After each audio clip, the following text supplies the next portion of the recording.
Number 10. Marriage. Poor good women have lost a marriage into war, famine, disease, and disaster. I know some might think initially that this isn't a punishment, but in the cases of the Victorian women, the societal status of being a woman was only seen based off of the ideologies that needed to be pure and clean. Your bodies were seen as temples, and it shouldn't be decorated with jewelry, nor should it be used for physical activities or your own personal pleasures. You couldn't oppose men, and you being wealthy or a spinster was the only exception. Single women were looked down on with shame and pitied, and as your main purpose as a woman was to marry and reproduce. Even young girls at the age of 8 to 12 would stop working as if there was no child labor laws or protection laws for children, and as soon as these women or young girls were able to menstruate, they would be negotiated into marriage and no longer be able to sustain themselves financially or just be a kid. And being a poor married woman wasn't an option, as you had no individual rights under law. Married women were only seen as one with their husband, and the husband would be the manager and entitled to all of your properties, as it was seen more as a business, and you were being micromanaged constantly until death do you part. Number 9. No rights. As I mentioned with marriage, women didn't have any rights, as they were seen primarily as second-class citizens, and if you were a woman of color, my goodness, you were definitely seen less than human. Women who had to be married ended up losing everything they owned, inherited, or earned, and it would belong to their husband. Once a woman married, control of any property she owned as well as any income she received from it passed to her husband. Although he could not dispose of it without her consent, her property, her personal property such as money, or earnings or investments, and personal belongings such as jewelry passed absolutely into his control. She could not part with them without his consent, and if you were in a loveless marriage or a harmful one, you couldn't divorce your husband. Divorce wasn't even a concept for women to execute without losing their own amenities, even in the court of law until the 1970s, almost 100 years or so later, after the spark of the women's suffrage movement in the mid-late 1800s. So men had the right to divorce his wife under the grounds of adultery, but women had to prove her husband was unfaithful, combined with other allegations including cruelty, bigamy, incest, and so on. Luckily, in the 1857 Act, divorce did become a bit easier little by little, but again only under the impression that the woman had legal grounds and proof her husband was unfaithful, with evidentiary support to back up her claims. And even then, she could finally earn some of her possessions. As for the husbands, if he wanted to divorce his wife, he didn't have to do anything, he could just say it and it would be fine. Number 8. No education. To me, education is extremely important, as it was something I learned growing up in my family, that education liberates you to understand yourself, those around you, and the world better.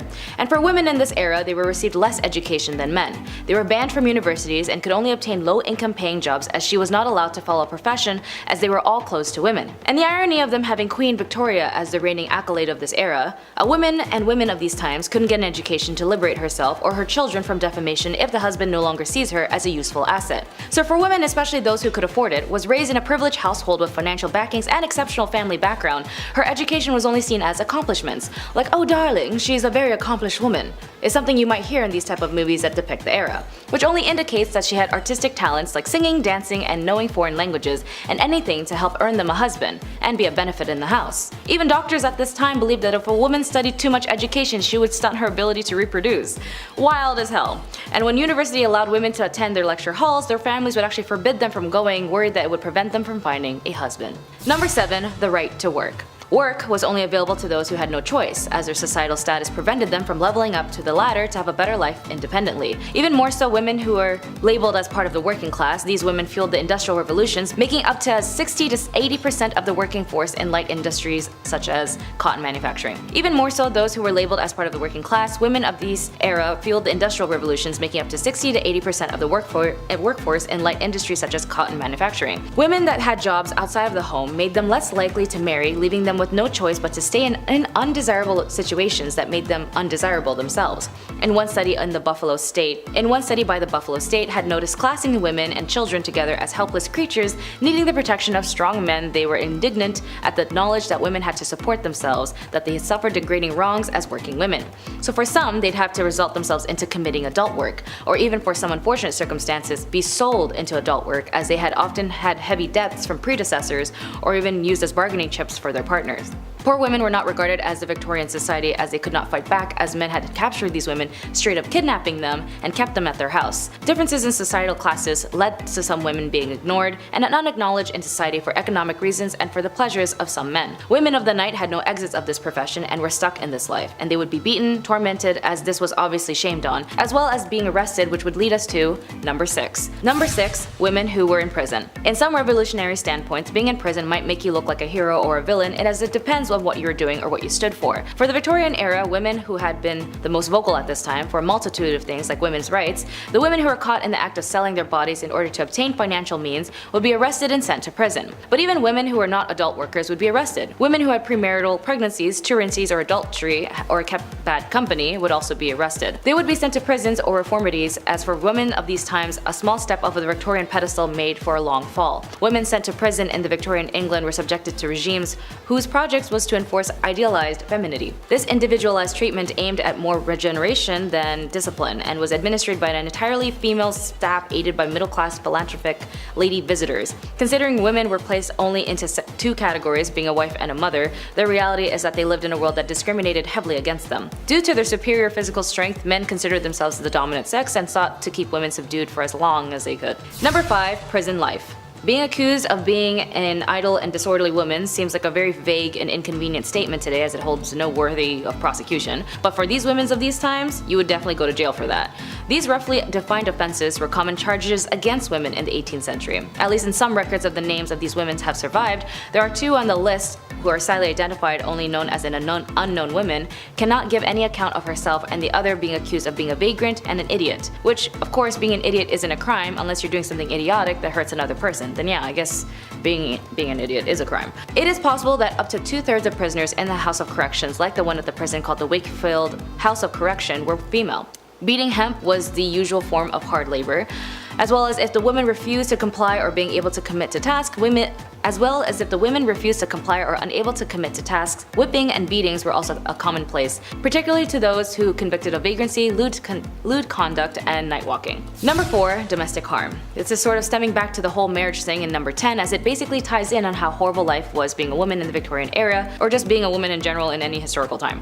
With these sacrifices and determinations of these women, as they ensured the women like me were able to gain access slowly but surely to equal rights, but sadly when it comes to marriage for some of these women, they're also at risk of being in harmful relationships that were extremely normalized at the time. Violence against women and the lack of protection was common, as there were no laws for the physical violations they had to endure. After all, when you got married, everything you owned belonged to your husband, and so did your body, with or without consent. Domestic violence was an issue that captivated the Victorian imagination due to the unprecedented visibility that domestic harm began to receive in the press and the emergence of an ongoing debate during the 1840s and the 1850s. Domestic violence was an issue that captivated the Victorian imagination due to the unprecedented visibility that domestic harm began to receive in the press and the emergence of an ongoing debate during the 1840s and 1850s about the domestic harm and other marriage issues that affected women. Like all laws that slowly opened gateways to other clauses, the 1828 Offences Act that targets working class violence helped a cultural shift on the subject, and domestic violence became a topic to the public. Number 3. The angel of the house.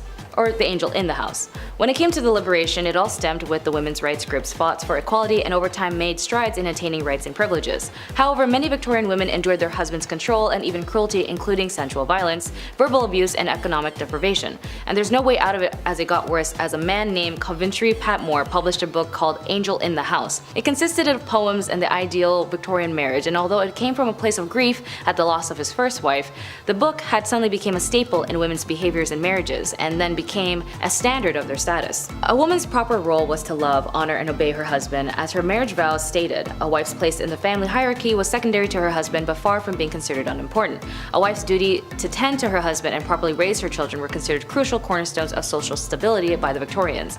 Representations of ideal wives were abundant in Victorian culture, providing women of their role models, and the Victorian ideal of the tirelessly patient, sacrificing wife is what depicted the angel in the house. And for these middle-class women, mimicking the angel in the house gave them more opportunities to find a successful match in marriage. Number 2. The House General. The House General, in a term coined in 1861 by Isabella Beeton in her influential manual, Mrs. Beeton's Book of Household Management. Because for women they needed a manual on how to be a good wife, a good woman, and a good so on and so forth, here she explained that the mistress of the house is comparable to the commander of an army or the leader of an enterprise. To run a respectable household and secure the happiness and comfort and well-being of her family, she must perform her duties intellectually and thoroughly. For example, she had to organize, delegate, and instruct her servants, which was not not an easy task, as many of them were not reliable. Isabella Beeton's upper-class readers may also have a large complement of domestics, a staff requiring supervisions by mistress of the house. Beeton's advised her readers to maintain a housekeeping account book to track spending. She recommends entries and checking the balance monthly, but also keep in mind this is the same lady who told people to put borax in bread to save money. This may not seem like a big punishment for some viewers, but if you were told that you needed a manual to how to live your life so you wouldn't be kicked out of society, that's not something that's a preference today, is it? And number 1, asylum. Now, if you're a woman who was out of the realms and just didn't want to be part of society like everyone else, maybe just suffered a series of mental health issues or even just looked ugly, you might find yourself in an asylum. They had such ridiculous reasons to lock up a woman, as I mentioned in the prison section on this list. From being a vagrant, disorderly, or whatever the case was, you'd go to prison, or even more so, to the asylum. For some families, if they just didn't know what to do with you, they just toss you into the asylum for not being complicit. In an investigation by a very passionate and an amazing writer named Nellie Bly, she had experienced firsthand on the field of the mistreatments, the devastating conditions, and harm patients had to endure. In her report published in 1887 and later published in the book 10 Days in the Madhouse, it caused such a sensation it prompted the assailant to implement reforms and shed the light on the significant impact on American culture. Anyways, being a woman was tough as hell in the Victorian era, but with their determination for the right to vote, the women's suffrage movement that enforced lawmakers to ensure them to obtain sustainability today is the reason why there are so many genuinely incredible women who are able to become who they want to be. And it is important to note those who do not know how to look back at where they came from will never get to their destination. So be sure to read up and learn a lot. After all, the answer in our future is laid dormant in our past. Number 10. Drowning. Drowning as a form of punishment was not a common practice in ancient Egypt, at least as far as historical records and archaeological evidence indicate. The ancient Egyptians had a legal system with various forms of punishment, but the various methods were typically less severe than drowning. But in records of the Code of Hammurabi, which was one of the oldest and known legal codes in human history, it provided a comprehensive set of laws covering a wide range of aspects of daily life, including civil, criminal, and commercial matters. One of the most famous aspects of the code is the principle of an eye for an eye, a tooth for a tooth, which laid out specific punishments for various offenses. Mentioning drowning if there was adultery with a neighbor's wife, or if you had intimate relations with your daughter-in-law, more or less these punishments would go both ways, but interestingly enough, the laws depended on the person. Number 9. Disinheritance. In ancient Egypt, inheritance and property rights were complex and evolved over time, with some variations depending on the specific period and social status of individuals. Generally, women did have rights to inherit property, but there was significant differences between men and women in terms of inheritance. During the early dynastic periods, women had relatively more rights and they could inherit and own property. However, as the society became more stratified and centralized with the rise of the pharaonic state, inheritance laws became in favor more for males. By the time of the Middle Kingdom, women's rights to property and inheritance were gradually eroded. Property, especially land, was usually passed from father to son. Women could gain property through marriage contracts, dowries, or gifts, which they could then pass on to their children. But if they lose their inheritance, so do their children. Thankfully, there was legitimate ways of structuring a will, making unequal distributions of disinheriting a person so to minimize challenges which do not involve corporal punishment. These include a gift conditional upon the recipient not challenging the will,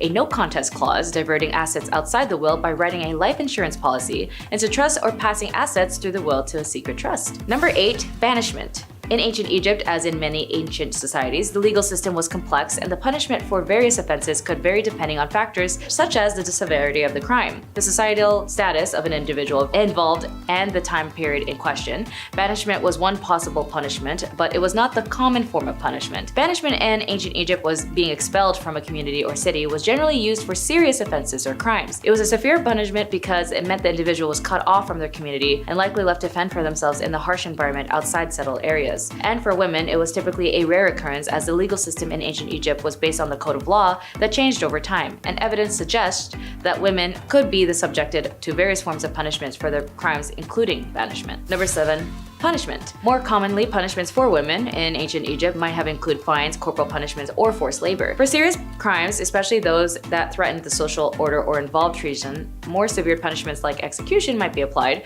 but in some cases for less serious offenses, women might be required to pay fines. These fines could be in the form of money, goods, or livestock. Women, particularly those of lower social status, could be sentenced to perform labor as a form of punishment. This might involve agriculture work, construction, or other forms of manual labor. Depending on the nature of the offense, a woman woman's property or belongings could be confiscated as a form of punishment. As mentioned earlier, banishment was a possible punishment for serious offenses. Number 6. Beatings. In ancient Egypt, like in many ancient societies, corporal punishment, including beatings, could be a form of punishment for women, particularly for offenses that were considered serious or morally reprehensible according to the prevailing nature and culture and legal norms. It's important to note that the application of punishment varied depending on factors such as societal status and specific time period and the region within ancient Egypt. Corporal punishments such as whipping, beating, or other forms of physical punishment could be administered for various offenses. This might be more common for crimes like theft or adultery. Examples would be like switches, flexible branches, or vines could have been used for beatings. They would be capable of inflicting pain without causing severe injury, as wooden paddles with a flat surface could also be used for beating as well. They would also have been effective in delivering blows to specific areas of the body, and the simplest form of beating would be involved with the hands and fists. This method would also be easily accessible and wouldn't have to require any specialized tools, as well as whips, sticks, and rods. Number 5. Strangulation. Now for the more morbid section on this list, although stoning may seem like a common thing in this era as a form of capital punishment, whereas an individual is pelted with stones until death actually was not common associated with ancient Egyptian legal practices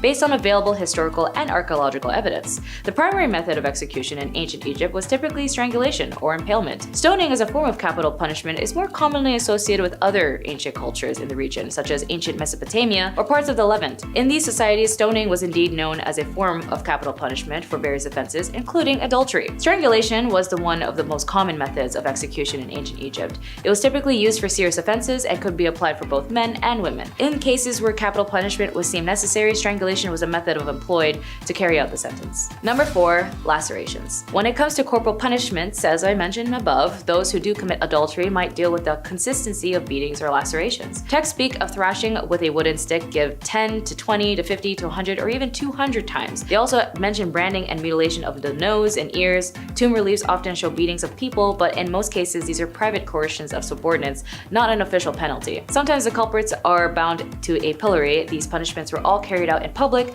and therefore also meant a loss of honor and degradation of the culprits. The results of these measures can be seen on many skeletons, as they are also including cutting off limbs, noses, and other parts of the body as a form of punishment, specifically connected to adultery or if you were married, specifically a married woman. It is a crime deserving of death, as it is easier to commit any other sin after that. The husband had a legal right to punish or forgive his wife or leave the court if the husband accuses the wife with no proof. The punishment of a man was much lighter and the woman of the crime of adultery, as the Egyptians believed that offense falls primarily in the hands of the woman, while the women would be killed as the men would severe just 1,000 blows. Number 3. Burning alive. Referring back to the Code of Hammurabi, the code was enlisted under the morals and the laws in ancient Egypt and Babylon. When it came to intimate relationships with your close family, you'd be subjected to many listed punishments, as in dealing with seduction or physically harming someone intimately. The Hammurabi inflicts the penalty of burning if you were to have a physical intimacy with your mother, but since this was ancient Egypt, unless you were royal who needed to pull an Oedipus complex to maintain your rule and connection to the monarch position, it wasn't something looked down on but normalized, as this is a civilization that needed a monarch rule at all times to guide the nation. But it is good to note that it was a typical Western interpretation that this era was prone to burning alive people, when the irony was that the Europeans burning women, being witches or even more heresy, were more burned. Number 2. Head be gone. The ancient Egyptians set harsh punishments for those accused of treason or corruption. The death penalty was usually applied by impalement, thumping, or a 100-fold fine, and this applied to both men and women. The decree also referred to the death penalty for someone who steals an animal belonging to the temple and transfer it to another party, while confiscating the property of the thief in favor of the stolen temple. The ancient Egyptians distinguished between the stolen goods and the attribute of holiness and considered it a religious crime that requires execution, and those stolen goods that do not affect the sanctities, settling for the penalties of beating and the fine for the theft 100 times of the value of the stolen items. Number 1. Buried alive. Of course, all of these leads to death eventually, as the punishments were drastic, dangerous, violent, and vile. I mean, if you somehow survived the beheading, then what a miracle that would be. But death was only reserved for the extreme measures of punishment for women of these times. As I mentioned, there was very minimal, if not just the common punishment of corporal punishment. The scariest, in my opinion, would be buried alive. In some cases, individuals might be sentenced to be buried alive, although this was likely a very rare extreme form of punishment, most likely only reserved for the ones with extreme cases of crime. It's important to keep in mind that our our knowledge of specific cases and punishment in ancient Egypt is limited, as much of what we know is derived from inscriptions, legal texts, and other historical records. Additionally, practices may have varied over time and in different regions of ancient Egypt. The legal systems and punishments evolved over the millennia, so there could be variations in practices depending on the specific period within ancient Egypt history. Violence against women is a human rights violation, potentially touching on the rights to life, to equality, to liberty, and security of persons, to equal protection under the law, to be free from all forms of discrimination and violence, to the highest standard attainable of physical and mental health, to just the favorable conditions to work, as well as the rights to not subjected to and cruel, inhumane, degrading treatment. And although the cruelty and damages to women was abhorrent and tragic, it still lingers in our day, as now 60% of women still don't report crimes due to fear of shame and stigma. But we still need to be safe spaces to those who need reassurance so that they can speak up. We still got a lot of work to do, you know? Number 10, Clara and Katerina Mororova. Clara was actually a very loving and acceptable mother to her two sons, Andrzej and Jacob, where they would take trips and summer camps, and she would play with her sons all the time. It wasn't until a new child entered their home by the name of Annika, and Clara and her sister Katerina were part of a cult named the Grail Movement. When Annika came into the picture, it was under the support of Katerina and Clara's sister, where she was told by Katerina that Annika was a 13-year-old who escaped from a trafficking gang that had physically harmed her. Annika was also apparently very sick and suffered many illnesses, which gained Clara's sympathy. Clara wanted to adopt Annika after bonding with her so quickly, and even had a mystery doctor tell her how to take care of Annika. This same doctor told Clara that her sons were a problem and needed to be cured from their evil spirits. It was then Clara would do an affluent amount of violating and harmful things to her biological sons, like shock therapy, making them eat their own flesh,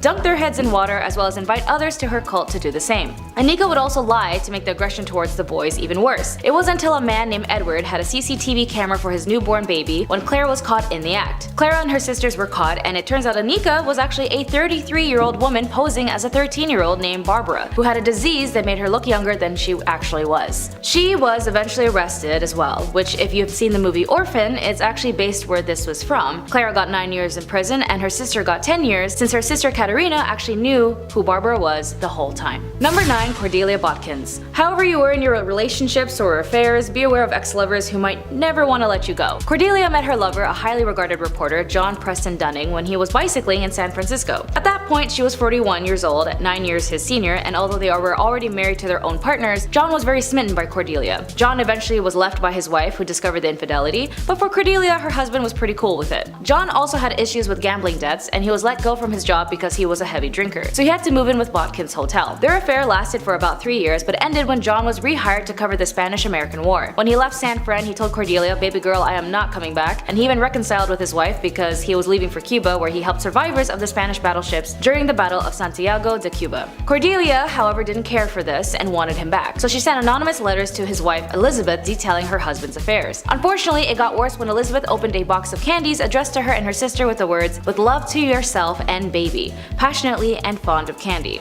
Elizabeth and her older sister died from arsenic poisoning, and their father was able to decipher their handwriting from the previous letters to Cordelia, and Cordelia went to life imprisonment. Number 8, Mary Sue Hubbard. It was always in the 1950s where a lot of crap happened that led us to the chaos we know today. And for Mary Sue Hubbard, she is also known as the wife of the founder of Church of Scientology, Ron Hubbard. She was sentenced in the federal court in the 1980s to 4 years in prison for her role in the conspiracy to plant church spies in government agencies, steal government documents, and bug at least one government meeting. She told U.S. District Judge Norma Holloway Johnson that she sincerely and publicly apologized for her actions. Johnson ordered Hubbard, who had been freed pending appeal for her 1979 conviction in the case, to turn herself into the federal officials in 3 weeks, to begin serving her sentence. Hubbard, who lived in Los Angeles at the time, was the last of 11 church leaders who were indicted in the conspiracy in August 1978 to go to prison. The indictments came after the FBI raided the church headquarters back then in Los Angeles in 1977, and the raids were said to be the largest ever conducted by the FBI at the time. Documents introduced in courts by prosecutors in 1979 contended the operatives of the church initiated numerous break-ins at government official offices, including the Justice Departments, and they secretly placed a listening device in the Internal Revenue Service's conference room, and all in a apparent effort to combat what the church alleged government harassment. Judge Johnston commented that she didn't know whether the government had harassed the church, but she quotes, "Even if I assumed there was harassment, I still can't accept what you did as excusable." Number 7, Natalia Guerrera. Speaking of religious cults, Natalia Guerrera was definitely part of one where she had sacrificed her own 2-day-old infant infant and burning him to death as part of a satanic ritual. She was finally apprehended by police after evading capture for 2 years. Just 2 days after giving birth, Natalia agreed to have a baby, Jesus, quote-unquote, killed after the leader of Antares de la Luz cult and the father of the child, Raymond Gustavo Castillo Gaete, declared that the infant to be an antichrist and that the sacrifice would help prevent the end of the world on December 21st, 2012. Natalia had previously stated in her defense that she was drugged at the time of the murder, but a forensic psychologist declared that the members were not under the influence when the sacrifice was carried out. After her sentence, Natalia managed to flee and was on the run for 2 years. Investigators noted that she had lived in different houses and even changed her identity in order to evade capture. The police also noted that after being apprehended, she did not show remorse and claimed that she was manipulated by the cult and was therefore innocent. Number 6. Eileen Wuornos. Eileen Wuornos was a convicted serial killer as she targeted only men as an adult worker. She had up to 7 victims and would target specifically motorists, men who would meet her on the road as she acted as a hitchhiker. She was incarcerated at the Florida Department of Corrections BCI death row for women, and she tried to appeal to the US Supreme Court, which was later denied. At that point, she dismissed her legal counsel and terminated all pending appeals. She then would go off to say, in quotes, "I killed those men, I robbed them as cold as ice, and I'd do it again. There is no chance in keeping me alive or anything because I'll kill again, and I hate crawling through my system. I am so sick of hearing this she's crazy stuff. I've been evaluated so many times, I'm competent, sane, and I'm trying to tell the truth. I'm the one who seriously hates human life and would kill again." After extreme mistreatment she suffered while imprisoned and the inhumane management given to her by the officers, in her final interview she expressed to the media in quote, "You sabotaged me, society, and the cops, and the system. An attacked woman got executed and was used for books and movies and so on." Her final on-camera words were, "Thanks a lot, society, for railroading my ass." She was later executed by lethal injection. Number 5. Patricia Krenwinkel. As of 2022, Patricia Krenwinkel, now 74, was convicted of 7 counts of first degree in August 1969 for the Manson family attacks that left 7 people dead. She was also known as the Manson Girl when she was arrested in Mobile, Alabama. It was during the summer of 1969 where Charles Manson ordered his members to end the lives of 7 people in Los Angeles, including actress Sharon Tate. During the trial, Patricia Trial's attorney, Paul Fitzgerald, suggested that although her fingerprints were found inside the Tate home, she might have been an invited guest or friend. Seemingly unfazed by the possibility of a guilt verdict and a death sentence, Patricia reported spent much of the trial drawing doodles of devils and other satanic figures. All during the trial, she remained loyal to the Mansons and the family. Demonstrated of this unity included walking hand in hand with Atkins and Van Houten, singing songs written by Manson, as well as shaving their heads and carving a giant X on their foreheads.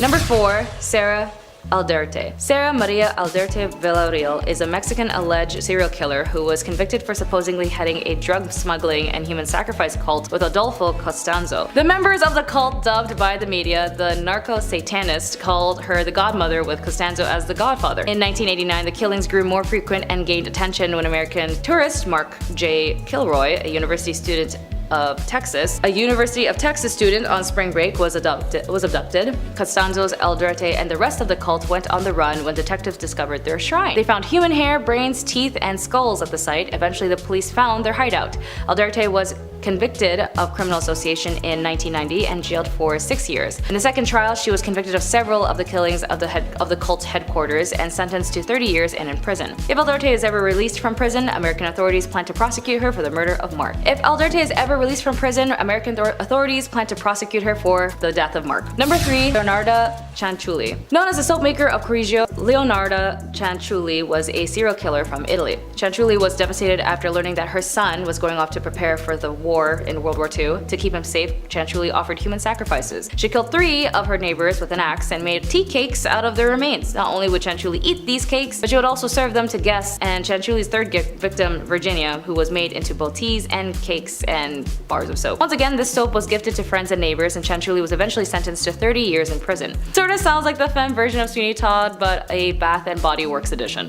Number 2. Enrica Marta. Often referred to as a vampire owing to the nature of her crime, it is generally believed that Marta kidnapped kids off the streets of Barcelona and put them in her work brothel. It's also believed that Marta killed minors and used their blood and remains in various elixirs. She then sold these elixirs to the rich, claiming that they treated dangerous ailments like tuberculosis. 12 victims have been linked to her, although it's suspected that she killed many more. Although some historians defend Marta and argue that her crimes weren't as bad or as many as the traditional story suggests, she was actually detained and jailed in the Reina Amalia prison Further investigation revealed more housing in Sant Feliu de Llobregat, property of Marta's family. Here they found remains of children in vases and jars, as well as books of remedies, including a list of rich clients who the police apparently tried to hide from being leaked, including rich politicians, doctors and businessmen, and bankers. Kinda similar to a case we had in our modern times with a guy whose name rhymes with Lefri Nipson. Although she was arrested, she was never tried since she died in the hands of her prison mates, and companions ended up lynching her. Apparently, some say her wealthy clients hired the prisoners to shut her up. It's very interesting how history repeats itself sometimes, as this was in 1913. Proving to be one of Victorian era's most infamous criminals, Amelia Dare could be one of the most prolific serial killers in human history. Back in Victorian England, she was paid for adopting babies in a practice known as baby farming. Amelia Dare turned this into her profession and adopted numerous children. She began by keeping them for a time until they passed of a natural cause, but ultimately turned into disposing them shortly after adopting them, thereby keeping the money without having to raise them. One of Dare's victims was actually found floating in the river Thames on March 30th, 1896, leading to her arrest and eventual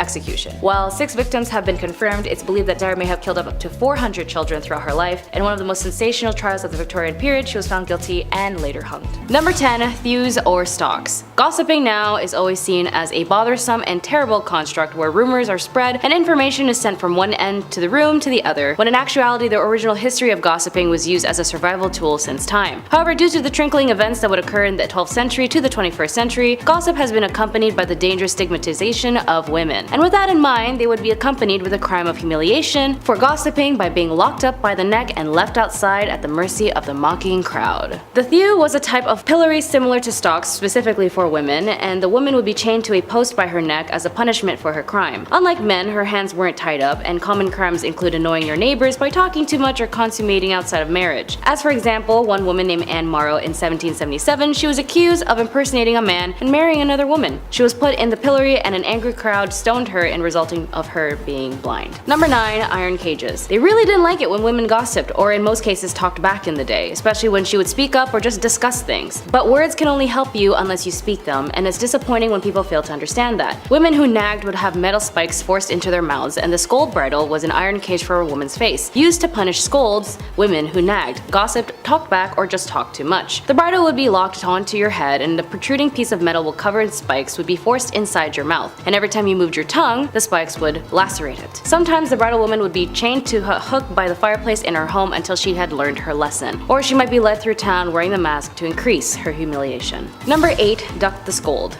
Unfortunately, another form of torment and punishment for women being tied to a chair at the end of a long, maneuverable wooden arm and dipped into frigid water. The punishment wasn't designed to be fatal, although sometimes it was, but rather a humiliating spectacle aimed at discouraging whatever behavior participated in it. There were various rituals for silencing women, as they have their roots in fear of women's speech and fear that women will attack other people in their community, that they gossip too much, that their voices were dangerous, and that they may, in extreme circumstances, also be witches. Though the women who ended up being on the ducking stool risked being accused of witchcraft, and the punishment, contrary to popular misconception, wasn't used to determine whether someone was a witch. A separate test, primarily known as the swimming witch, involved throwing a bound victim into a body of water to see if they'd float, a sure sign of guilt in the modern imagination. Subjects who sank were deemed innocent but could still wind up dead if they weren't rescued from the water in time. Few records about the women who were ducked survived. Much more information is available about the ducking stools themselves, their upkeep, about how they were kept into their construction. Number 7. Marking and tattooing. Although in some cultures tattooing isn't seen as a bad thing, but part of their heritage and even a source of pride. But in some cases they would use it as a means of marking an individual for their shame. Nathaniel Hawthorne, The Scarlet Letter, famously marks its protagonist, Hester Prynne, with a red letter A for adultery for accusations about her behavior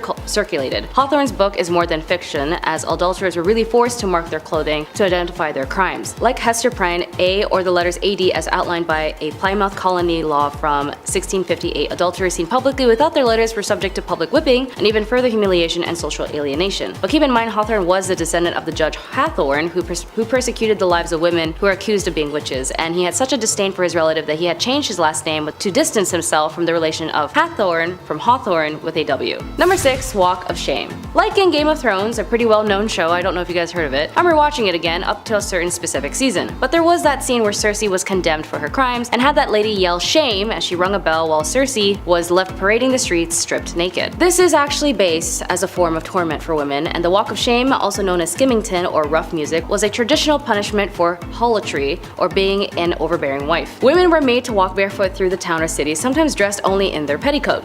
The street was filthy and sharp with rough stones, jeering crowds lined up to stare, and minstrels banging basins and pans would accompany the procession, adding to the woman's humiliation. Sometimes the skimming tins were delivered by the townsfolk rather than the courts, and the accused might be dragged from their bed at night and paraded through the town with the crowd shouting obscene words at her. Unless she was quiet, subdued woman who followed every little thing she was supposed to do, she would be looked down on.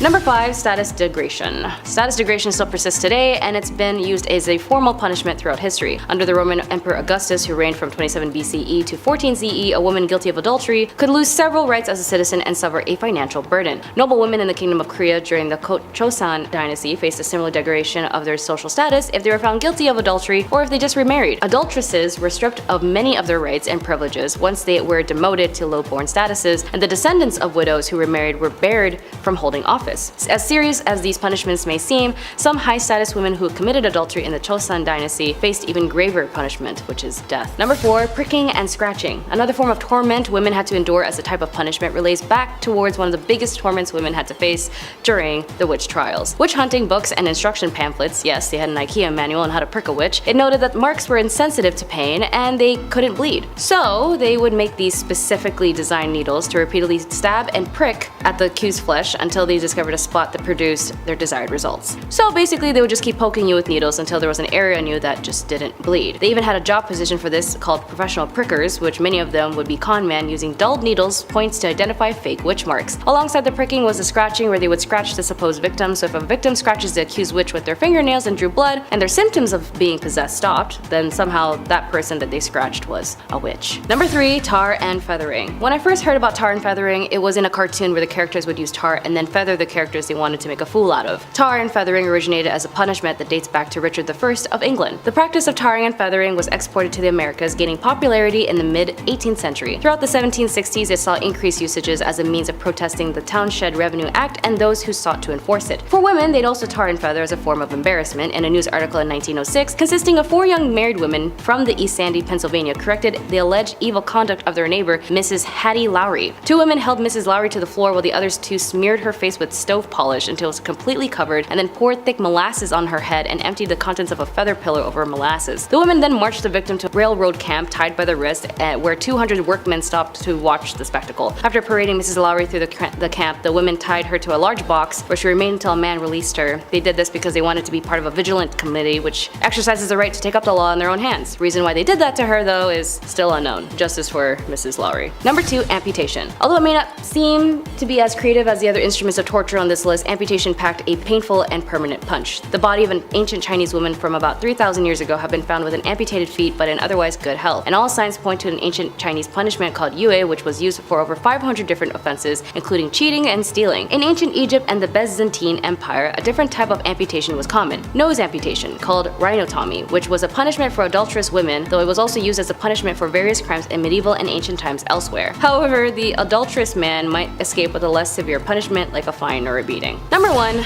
Burnt to death. Although it is noted that the most famous form of torment and method of getting rid of a witch was to burn her or burn them by the stake, but this was more common in Europe during the very early 1300s to the end of the 17th century. In England and most of their colonies, the witch trials would go on like every other crime, and when someone was convicted of witchcraft, typically they would be hanged. But with the burning alive, that was more specifically used in Europe, especially in Scotland. Women accused of witchcraft and communing with the devil would be burnt, but it was also a common punishment for treason or heresy. A woman might have her limbs covered in tar, as well as being made to wear a tar-soaked dress and bonnet, and she would then be tied up by the neck on a barrel and the fire would be lit. She would be simultaneously burnt and hung in a blazing inferno, or they wouldn't bother to hang her, instead placing a bundle of twigs around her feet so she would be consumed in a sheet of fire and burnt alive. Notably, another famous person who was also in this unfortunate spectacle was Joan of Arc. Number 10. The pillory. Known sometimes as the thew, this was a form of stocks that was used for women. Men weren't the only ones who were condemned to the stocks back in the day. While on paper, standing around in the stocks for a few hours doesn't actually sound that bad,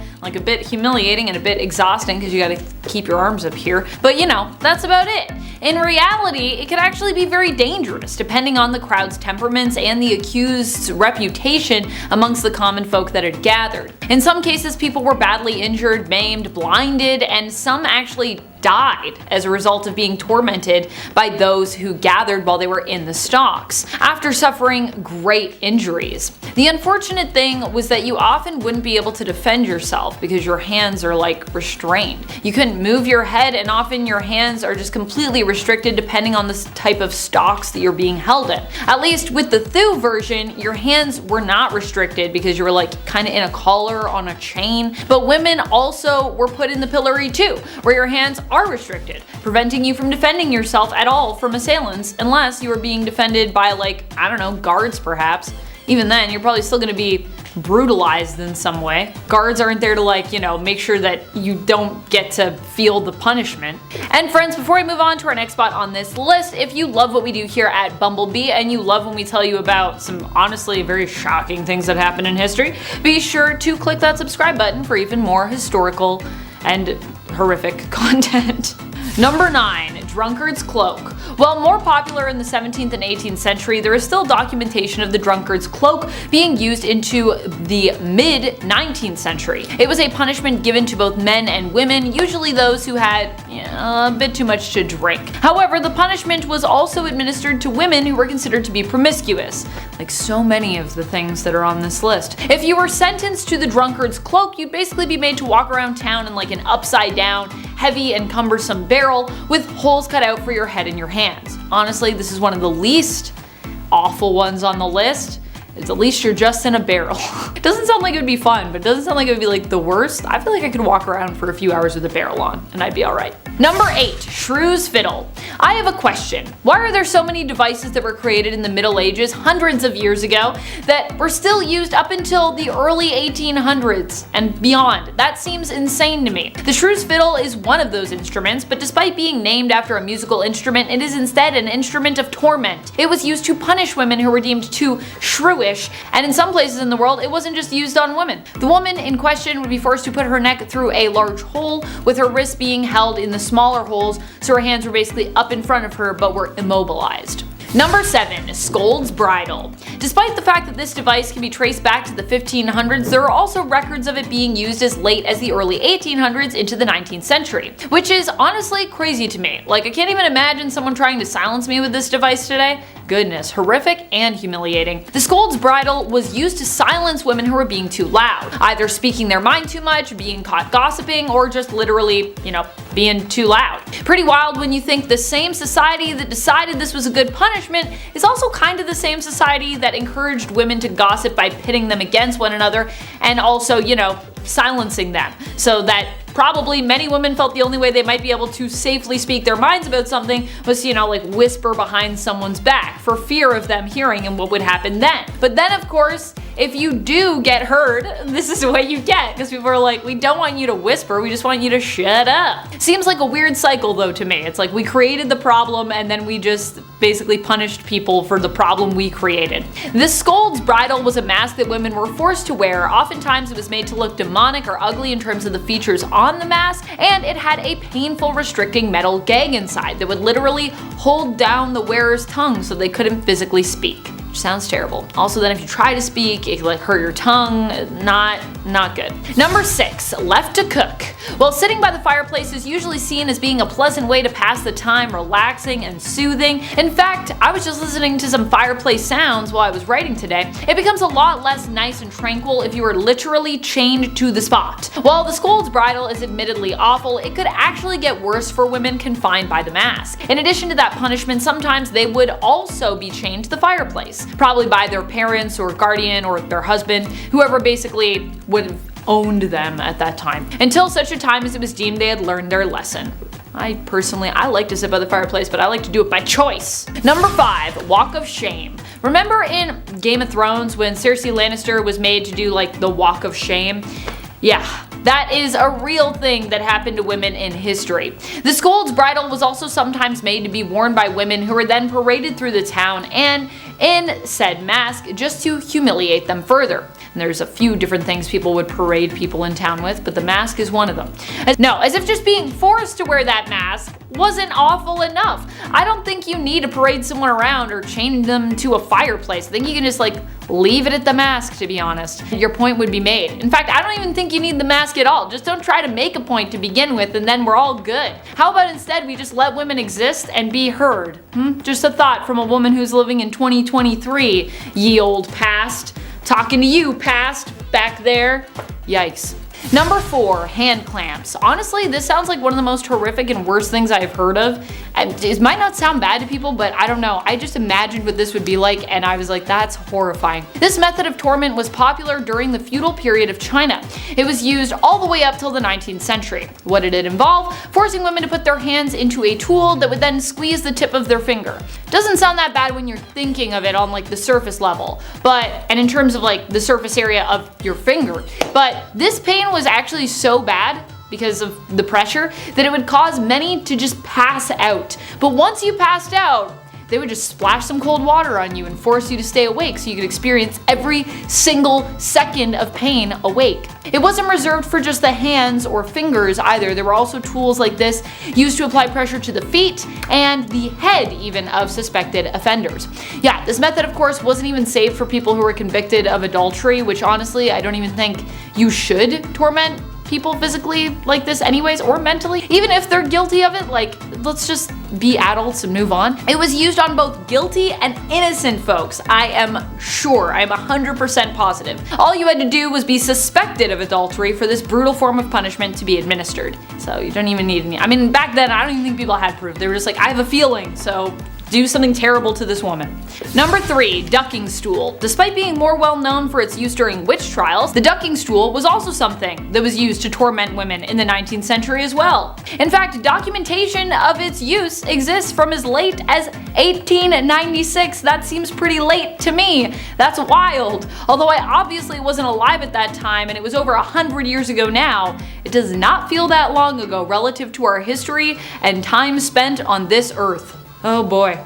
A ducking stool was basically a chair, a variation of another stool type used to humiliate people. However, in the case of the ducking stool, you were more than humiliated, you could actually die. Women would be tied to the ducking stool, basically a chair, and then lowered into the water.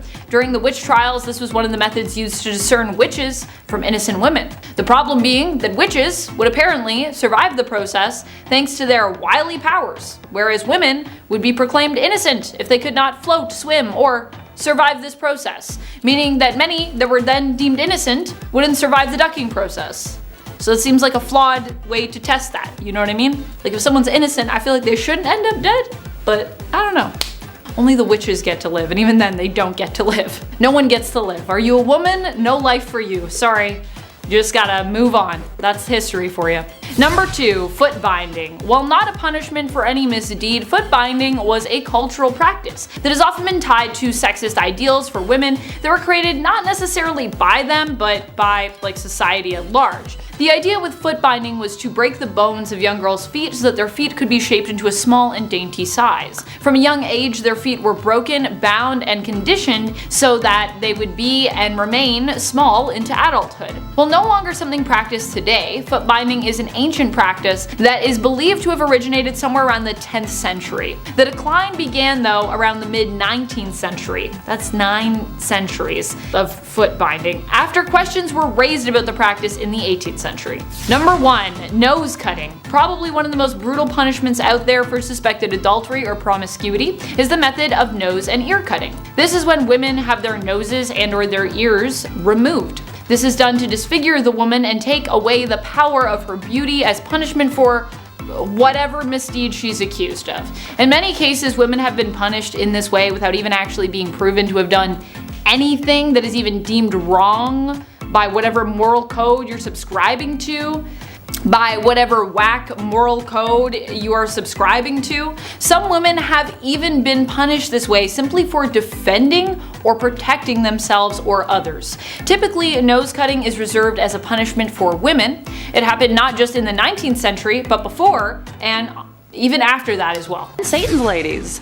Back in the Dark Ages, women were very much oppressed and incredibly misunderstood. Honestly, if one is to look at the percentage of women who were and weren't accused of witchcraft, and just how easy it was to, quote unquote, prove a woman was a witch, the data is very much skewed. Granted, I'm not about to jump into generalized witch hunt torment right this moment, so bear with me. So back in the Dark Ages, some folks thought that women were Satan's incarnate, and ergo were predisposed to sin, and therefore, by that logic, they had to be witches. Trust me, I know the common sense was missing from that statement. There were 4 reasons why women were considered to be part of the devil's posse, if you will. For starters, it was believed that women were foolish and gullible, which is why they turned to magic. Yeah, that hurt my brain to say. Number 2, because women are insatiable when it comes to carnal pleasures, they seek out help from the devil to satiate their needs. I can think of better ways, but alright. Number 3, women talk a lot and allegedly speak lies because we talk too much. Great, I'm already classifying myself as a witch. Finally, women are weak, and the only way we can seek revenge is by using magic powers and spells. Pardon me, I can feel my brain leaking out of my ears. Sadly, that was the reality back then, because having a personality and independence meant, game over. Number 9, interrogation tactics. So what happens if you do get accused of being a witch, or, Satan's wifey?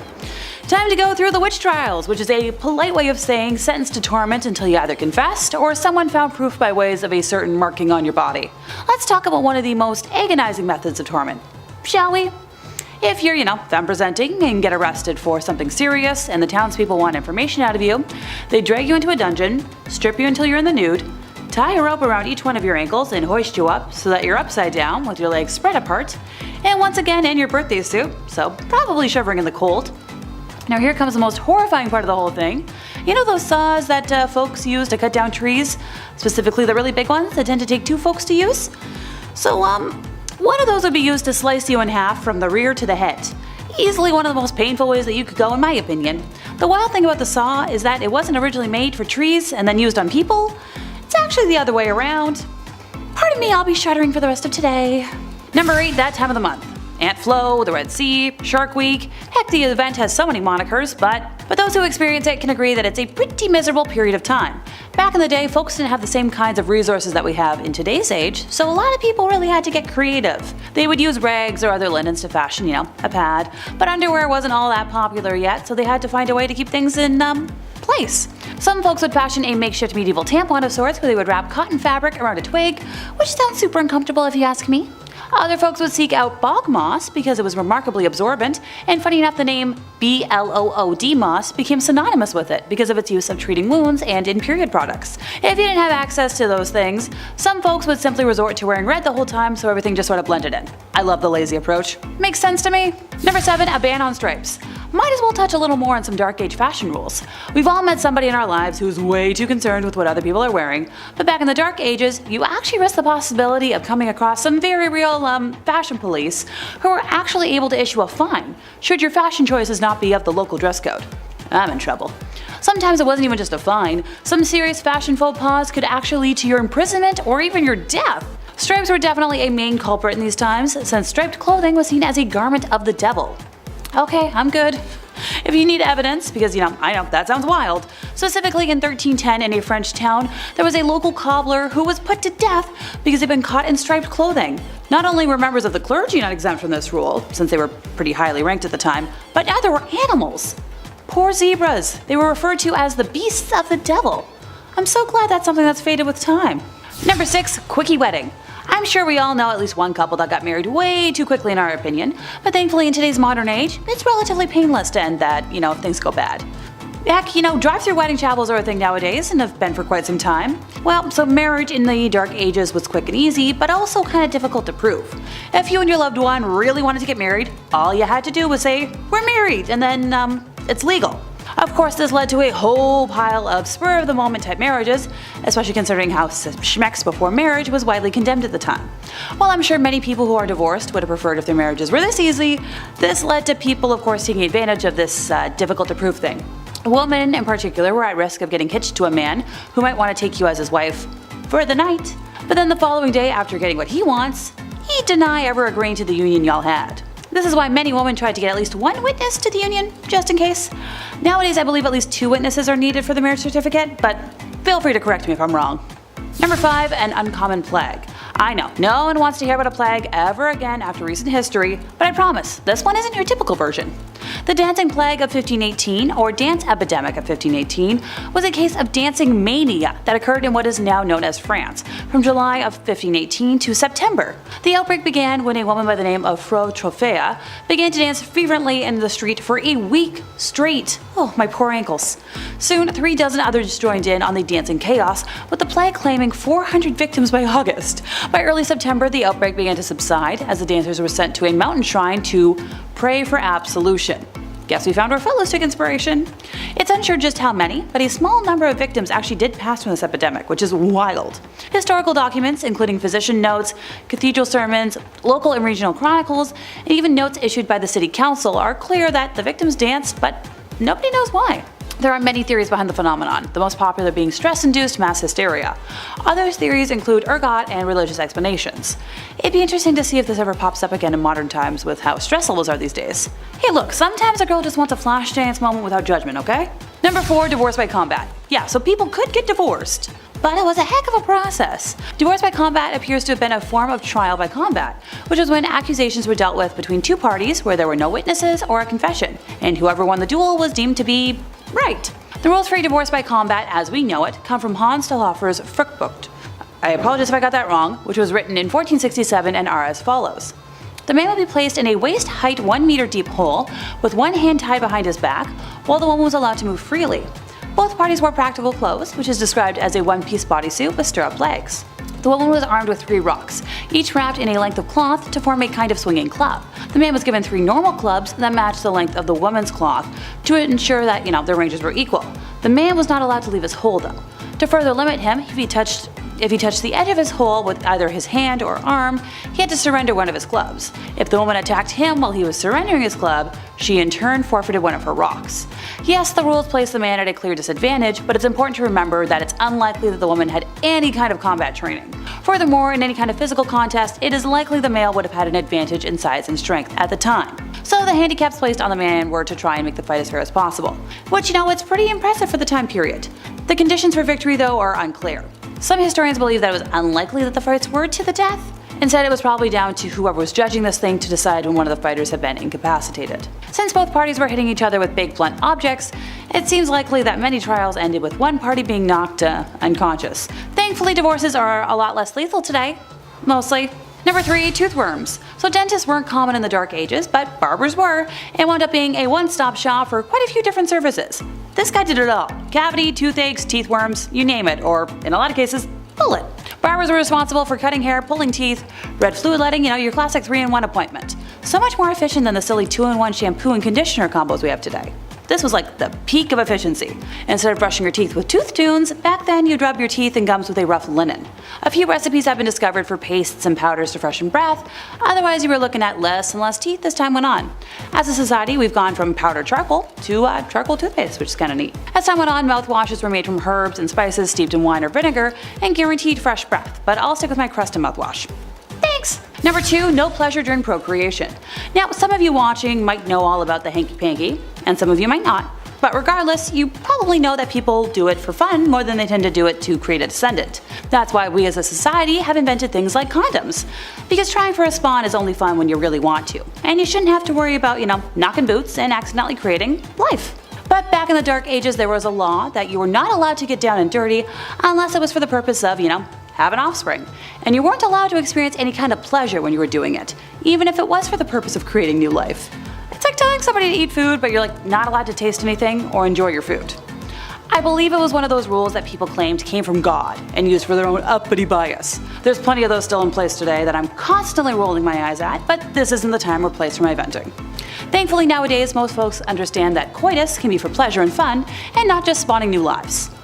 Have fun safely, folks. Number 1, no cheating. So if you were a man back in the Dark Ages and you got caught having an affair, you'd have to pay a fine, so big whoop. But if you were a woman, like everything else on our list, it was so much worse. Back in the Dark Ages, women were punished with a situation worse than death in, my opinion. Frederick II used to punish adulterers by using rhinotomy, which is the removal of one's, nose. The whole point of this was to make the victim unattractive, but from a needing to breathe point, it would also shorten one's already short lifespan. Another fun body part removal option was losing an ear, and honestly I can't figure out which would be worse, so let me know what you think in the comments. That brings us to the end of our time, and I'm once again so glad I live in today's world and not the past. Between my sense in fashion, my ADHD, and my need to perform, I'd be euchred. Rule number 10 is going to be follow the moral encyclopedia. For ornery young men and women desperately desiring physical and emotional intimacy, yet having to navigate a dating culture that required them to act a certain way, well, it meant self-help books were all the rage. And women in particular drowned in them, thanks to the fact that these books were often written by hypocritical men and had been used since for medieval time to dictate and instruct women on how to become the perfect submissive little doll. Some examples are Henry Butter's ominously titled Maiden, Prepare to Become a Happy Wife and Mother from 1868, and Hayden Brown's Advice to Single Women from 1899. Perhaps most famously though, on advising the morals of young women was the Moral Encyclopedia by Charles Varl, which had been making young women hate themselves since 1861. It was a bestseller of its day thanks to the marketing that only decent and morally driven women would own it. To prove themselves as that woman, Victorian gals flocked to the bookstores to absorb some menial patriarchal crap that goes as follows. Read no novels, but let your study be history, geography, biography, and other instructive books. Also, trust no female acquaintance, i.e. make no confidant of anyone, because we don't want you ganging up together.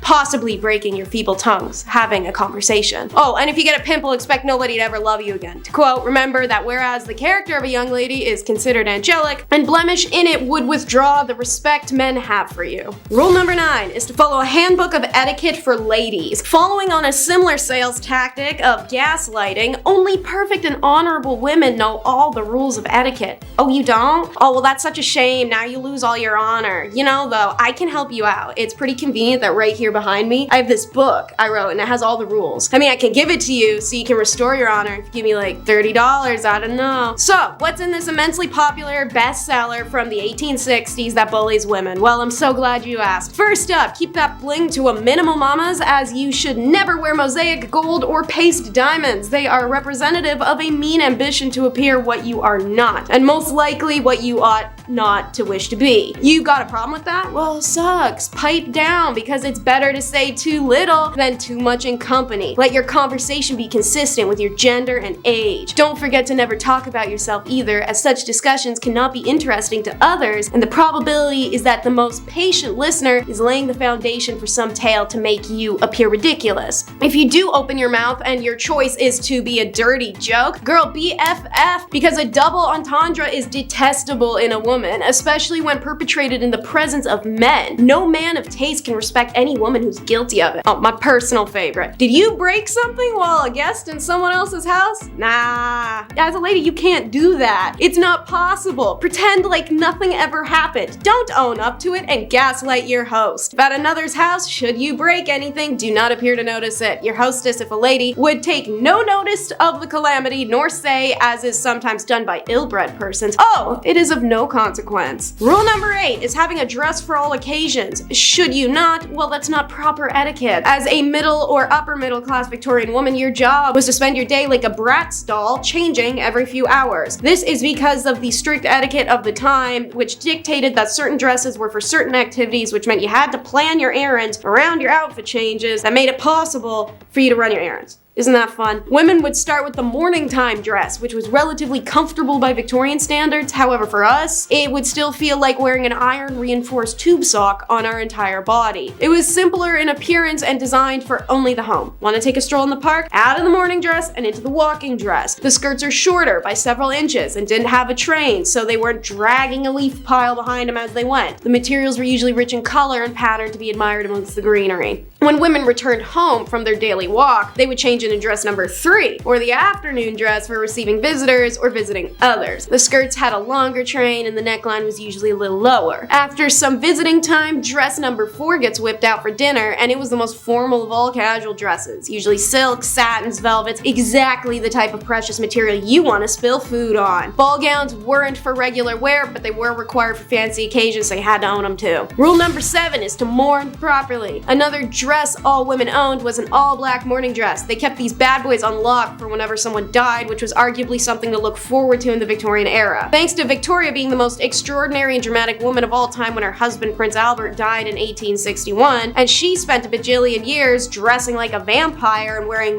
black mantillas, it set this bizarre fashion and mourning standard that metamorphosized into literal rules. If one was to ignore these rules, it was seen as incredibly offensive to the deceased. Self-help books dedicated to making men and women better at exerting dramatic woe were pretty common to see on bookstore shelves. So, a mourning rule for women was should her husband die, the widow was expected to mourn for no less than 2 years, while mourning for parents and offspring only lasted a year. Relatives such as grandparents and siblings would only get 6 months. They dole it out like family inheritance is a little weird. Queen Victoria had favored black crepe, and it became one of the only fabrics that was permissible for mourning clothing. Luxurious silks and satins weren't permissible, only itchy and abrasive materials that chafed the sadness right into you. Women would often wear merino or cashmere instead. No jewelry or ornamentation was permitted unless it served a functional purpose like a button or a clasp, or unless it was a bunch of the deceased's hair and teeth braided in a pattern together in the jewelry. Don't forget your big black hat and grandma's doily tablecloth you dyed black to throw over your face and body. Enjoy looking like a corpse for 2 years. Rule number 6 is to glove up. We love to joke about the whole, oh no, if you show your ankle, you're a Victorian W word. But weirdly, hands were actually way more of an issue. The ankle thing was just because men were still trying to look up women's skirts, even when they were so long the ends of them entered a room 15 minutes after the wearer did. Fingers were actually the gasp-worthy thing of the day. It was considered highly inappropriate to walk in public spaces with uncovered hands, and would draw a lot of ill repute to those daring damsels who did. In fact, women's hands were so scandalous, both written and unwritten rules of Victorian etiquette unanimously agreed that if a man and a woman happened to be walking on an unevenly surfaced road, it was the one and only time that he could take her hand if they were unwed. Funny that the only permissible contact between the couple yet to be engaged is to prevent her needing to be picked up from a Victorian pile of mud sludge. It does not matter where you are headed outside of your home, you must wear gloves, which weren't just a popular fashion accessory, but as stated, social necessity. Like every other item a woman could wear in this era, there were many kinds of gloves based on the occasion. For example, daytime was for short gloves, which usually bore designs, embellishments, whereas in the evening, gloves had feathers, satin ribbons, and other super flammable decorations. Rule number 5 is the modest dip. Because we're on the topic of acceptable fashions and modesty, a Victorian woman taking a dip at the beach pretty much looked the same as 4 burly men sitting in an ice fishing hut in Alaska. First of all, this was something only middle and upper middle class people could really do, as it required money. You had to rent bathing machines, which looked like outhouses on wheels, but were really covered carriages that drove through the shallow water of the beach. There was a hole in the bottom that the ladies could stick their legs into, or sometimes submerge their whole body, but that was ill-advised. Not because the water was filthy, which it was, and riddled with corpses and poison to boot, but because creeps could come swimming up and see your bare legs. Can't afford the traveling outhouse? Well,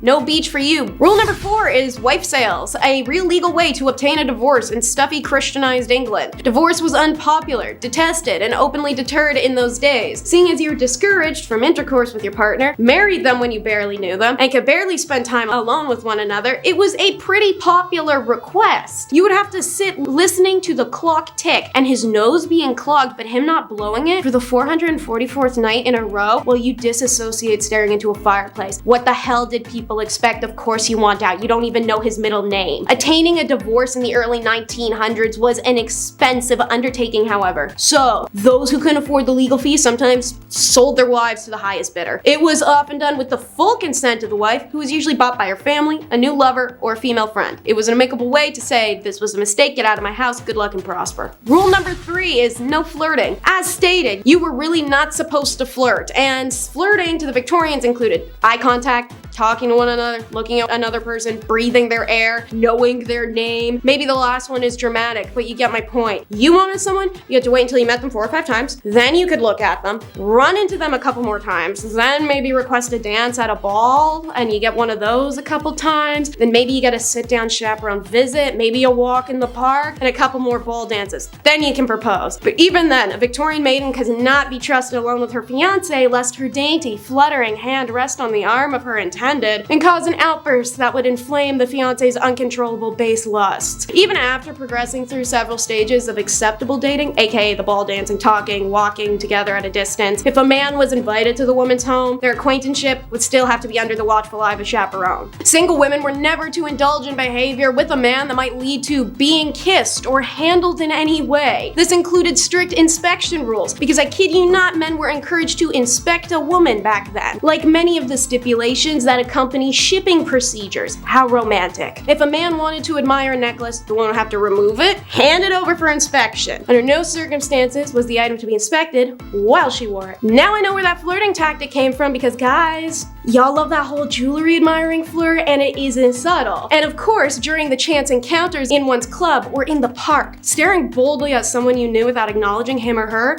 known as cutting, was the ultimate display of bad flirting manners in Victorian times. Guess they didn't like them bold back then. Rule number 2 is coming out. Not like that. Coming out in Victorian times meant a woman was tired of being in her parents' house, and if she wanted out of it, meant she had to go find a semi-tolerable guy whose house she could move into in return for a cool ring on her left hand. This had to be a whole big announcement, because to attend such events that a woman needed to meet a potential suitor, she required the explicit permission of her mother. Only after stating her intent could the chaperones be organized, because she can't go alone. Think of Bridgerton. Rich families might accompany the announcement with a series of parties or even a royal visit. Middle-class families might hold a celebratory feast. Lower-class families might not formally celebrate the announcement at all. Instead, the young woman just changed her appearance to show availability. This could be putting up her hair, donning a long dress, and accompanying family members to social events like church service, church dinners, festival balls. Coming out was best done during the in-season, a literal term. It meant the 4 months from April to July where the upper-class families up and down the country would send their teenage daughters to London. After flocking there en masse, the upper classes would congregate a series of balls and dances for the purpose of meeting, matching, and reproducing the next generations. At these events, the race was on to find someone with whom to make love. Again, this phrase of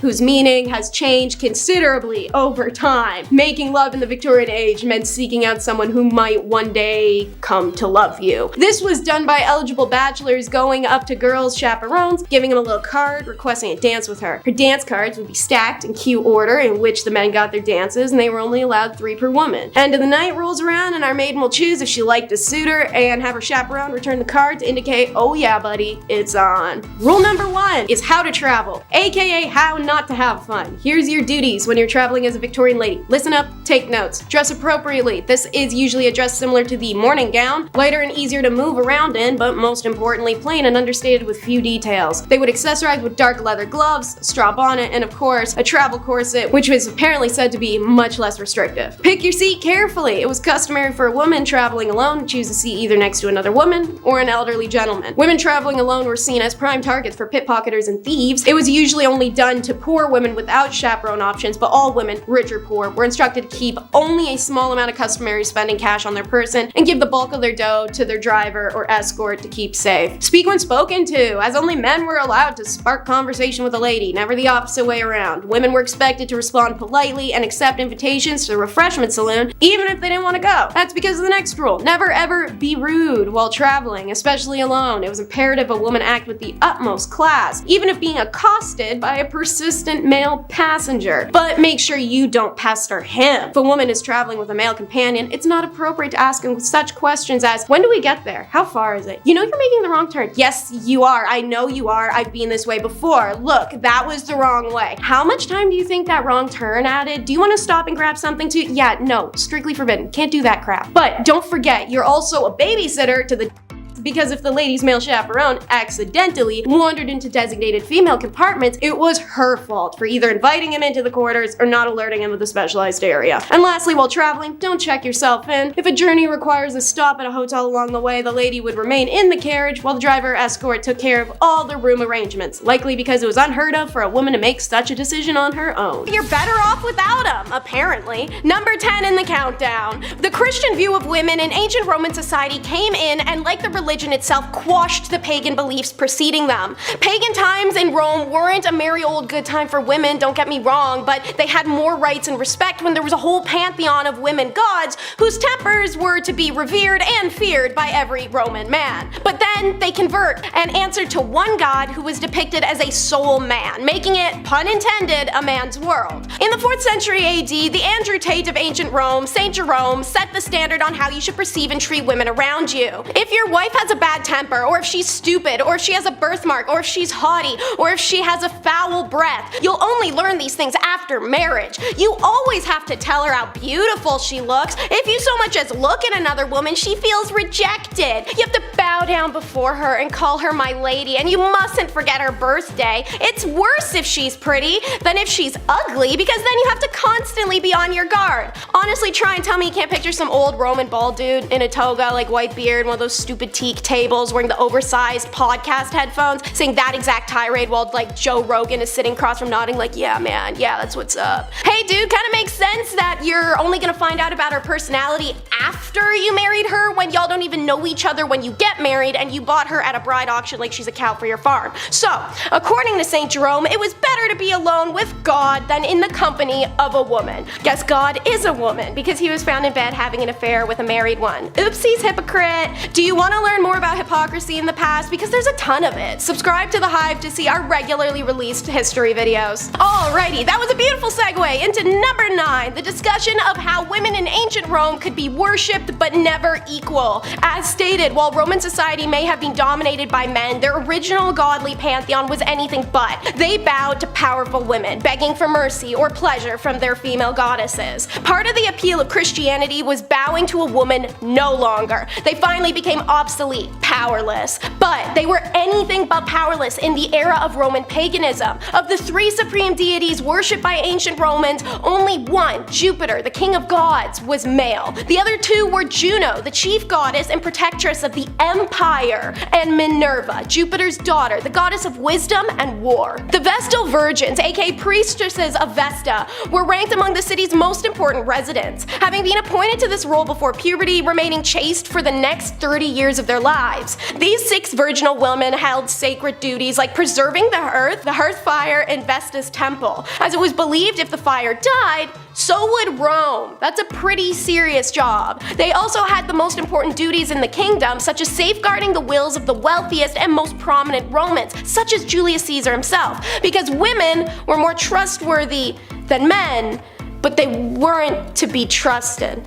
Okay, anyway, the priestesses' religious significance gave them unusual power and influence, and they occasionally used it as when they intervened to save the young Caesar from the dictator Sulla. This worship of women and deifying them into earthly roles such as the Vestals had been the saving grace of women's rights in the horrifically male-centric Roman society. Unfortunately, as said, it was swept away in the name of man. Okay, a break from sad lady facts. For number 8, let's cover warrior women. Yeah, now that's more like it. So, from the northernmost tip of the border with Asia, plenty of ancient European armies were happy to welcome women into their ranks. But historians always agree upon one exception where the army and navy were almost 99.9% men. Can you guess who it is from the title of the video? Women may have been banned legally from joining the army, but your average Roman soldier would have seen their fair share of female combatants, as well as their own women on the home front. Professor Valentine J. Belfiglio shared that Roman women were capable of close combat as well. Not only were they frequent competitors in gladiatorial shows, but they, like the women of the clans fighting against the invading Romans, were known to take up arms in warfare, albeit in a non-official, unsanctioned capacity. History tells of a few of these women, such as Cloelia, who in 506 BCE freed herself and 20 others from the Etruscan camp and swam them home through enemy spears. For her courage, the Romans erected a bronze equestrian statue with the heroine seated upon it. Belfiglio notes, on the highest point along the sacred way. When the Carthaginian general Hannibal was invading, women and men inhabitants fought valiantly, and they burned his siege engines together. Hannibal would later face and lose to the honored Busa, who aided Roman fugitives from his war regime. So, in summary, women may have been banned legally from joining the army, but your average Roman soldier would have battled against and sometimes besides women despite that. The name game! It's number 7 in the countdown, women, like a lazy boy chair. an ice maker, or owning a cat were possessions in ancient Rome. And so, like the college roommate who complained if you moved their toaster 2 inches to the left, they put their name on it. Not in a label maker fashion, more so in a recycle fashion. From the moment of their birth, women were viewed under male authority. Therefore, the name of a baby girl would be close to her father's. For example, Claudius may have a daughter named Claudia. Augustus becomes Augusta. Constantine, Constantina. Okay, so maybe the rule was just whatever the last letter was, swap it to an A. Ironically, this is why a lot of women's names end with an sound. Talk about making historical waves, seeing as our society still inherently perceives names with that ending as sounding feminine. As the empire grew older, women in the ancient Rome were granted more freedom, often by sheer number of children they bore. 3 children could allow a woman to become independent. Independence meant no more naming your kids after their dad, which isn't fair anyways because I'm sorry, but who carried this kid for 12 months and then had to push it out? Thus, daughters started being named after goddesses, their mothers, their aunts, and plants. Anyways, number 6, once you were old enough for baby time, you were married off, and when that happened, you donned a stola. In my recent video, the top 10 messed up marriage traditions in ancient Rome, I explained the Roman marriage ceremony and also the garb worn. The flammeum was an egg yolk yellow veil worn by brides that they would lift from their face and hair in preparations for vows, to instead fall down on their shoulders and biceps. This placement of the veil signifies her donning the stola. The stola was a type of long overlay. Sometimes it was in the form of a dress itself, but oftentimes it was an additional soft and light drape of material. It was worn by married and respectable women and was also associated with modesty. For those who could afford it, a stola with decorations around its neckline was available. This trim could be patterns, embroidery, beads, and motifs. When initially introduced, the stola was a preserve for the upper-class patrician women in the early republic. But over time, the right and then the absolute expectation to wear it extended to the lower-class women. The palla, a rectangular shawl, was also worn over it as a cloak and draped over the left shoulder. Any women who were convicted of adultery or were working girls or actresses were forbidden to wear a stola in public. Part of what dictated the stola, however, was number 5, the stupid Oppian Law. So, in 215 BC, the Roman men who were overtaxed passed the Oppian Law, named after Gaius Oppius, the tribune of the plebeians who instituted it. And it was passed 1 year after Rome's catastrophic defeat at the hands of the Carthaginian general Hannibal. To summarize it in the laziest terms, Oppian Law was initiated by a group of poor people seeking revenge against the wrong source. Instead of trying to coup their government for the taxation, they lashed out at women and their already minimal freedoms. This new Oppian Law limited Roman women's allowance to ½ an ounce of gold and prohibited them from wearing dresses, multicolored garments, or anything with purple borders, as purple dye was very expensive. It also prohibited women from riding in a carriage except on a long journey, pregnant or otherwise. 20 years after it's imposed, Marcus Fundanius and Lucius Valerius, the tribunes of the people, brought a motion to repeal the Oppian Law. Noblemen came forward hoping to persuade or dissuade them. A crowd of both supporters and opponents filled the Capitoline Hill. The matrons and maids of Rome, whom neither council, shame, husband, and father's orders could keep them at home, proceeded to blockade every street in the city and every entrance to the forum. As the men opposing came down to the forum, the women tried to reason with them to let them too have back the luxuries they'd enjoyed before. The Republic was thriving, and that everyone's private wealth has increased with every day. When the speeches for and against the law had been made, even more women poured into the public the next day when the vote was to be cast. Together, they besieged the door of the Brutuses, who were vetoing the decision to repeal the law, and they didn't stop until the tribunes changed their minds. The women of Rome, as a collective, forced the men to repeal their biased law. Number 4 is a bit of a strange one. It's what's best. Wealthy Roman women didn't believe in breastfeeding their own children. Instead, they handed them over to a wet nurse, usually a prisoner or a hired free woman who was contracted to provide this service. Soranus, the influential author of a 2nd century work on gynecology, prescribed that a wet nurse's milk might be preferable in the days after birth, on the grounds that the mother could become too exhausted to feed. He did not approve of feeding on demand and recommended that solids such as bread soaked in grape juice should be introduced at 6 months. Soranus also pointed to the possible benefits of employing Greek wet nurses, who could pass on the gift of her mother's tongue to her charge. Did he think that she would be able to give language through breast milk? You know what? Never mind. This flew in the face of advice from most Roman physicians and philosophers who always suggested that mother's milk was the best for both the child and the mother's health and moral character on the grounds that wet nurses may pass on, not kidding, their crappy flaws or personality to the baby. These same men also usually pitched that women who did not feed their own child were lazy, vain, and unnatural, and only cared about possible damages to their figures. The hatred of women was very real. Alright, well, let's get away from the terrible medical beliefs of ancient men. Number 3 will be the OG hair extensions. Historical evidence from Pompeii suggests hairdressing shops known as torresos existed. It makes sense. Roman women did have certain hairstyles expected of them based off class or marital status. E.g., unmarried women put their hair up in woolen bands when going out and added a gauzy hair veil to boot. While single women were expected to have their hair up, it doesn't mean it couldn't be styled. They pepper in braids, twists, and curls. More noble or prestigious women could arrange their hair more elaborately in various styles such as long curls and waves. The curls would be made by dipping tongs in fire. Cool, right? But one specifically weird little tidbit is that brunette, ginger, and raven hair Roman women had a fixation with blonde hair. This interest was caused when Roman warriors brought back captured women from France and Germany and quickly became incorporated into the imagery of their gods and goddesses, who oftentimes had dark hair or the more heavenly and revered color of ginger before this point. The Roman ladies would dye their hair blonde with pastes and powders in order to copy the blonde hair of their working girls and captives, but the color would eventually come off as they hadn't figured out the chemical composition to permanently bleach hair yet. To solve this vanity issue, the hair of the blonde working and captive girls was chopped off so Roman women could wear it as wigs. Might as well make number 2 all about the Roman face mask then. Why? Because it was gross. Just so gross. Y'all ready? Homegirls back in the day made face masks composed of sheep's wool soaked in a soupy paste mixture of animal placenta, excrement, and urine, as well as sulfur, abrasive oyster shells, and bile. Who's bile?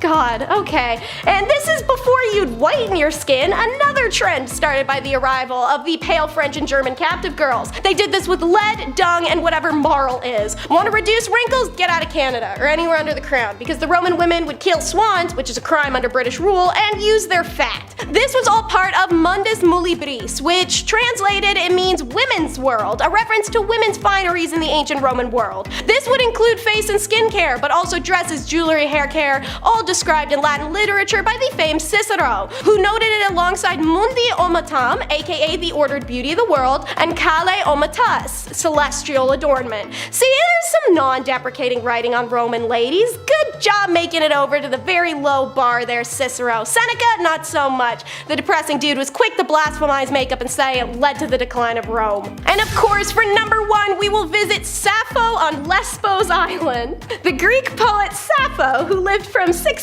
to 570 BCE, lived on the island of Lesbos, just off the west coast of what is now Turkey, and composed poems that live on in infamy to this day, as she speaks very openly about her homoerotic attraction and even implied intercourse amongst women. These poems are mostly written from the perspective of herself as a character. But what did the Greeks and Romans think of this? How could these poems be so widely adored that they're remembered to this date? So, like I've mentioned, men wrote Roman history, so they weren't particularly interested in what women got up to when men weren't around. As a result, we know little about same-gender relations of women in Rome, but what we do know is telling. The Greeks and the Romans as a society, of course, recognize that some people are more interested in one gender over another, but the general consensus was not to assume this preference was a fixed aspect of a person's identity. Instead of thinking about gendered attraction in terms of genders a person was attracted to, the Greeks and Romans cared about the role a person took during the act of intercourse with an individual. For some Romans, a same-gender relationship between women was the most confusing thing imaginable, as well as a little bit disturbing. They had trouble comprehending the possibilities of the relationship given that neither of those involved a man and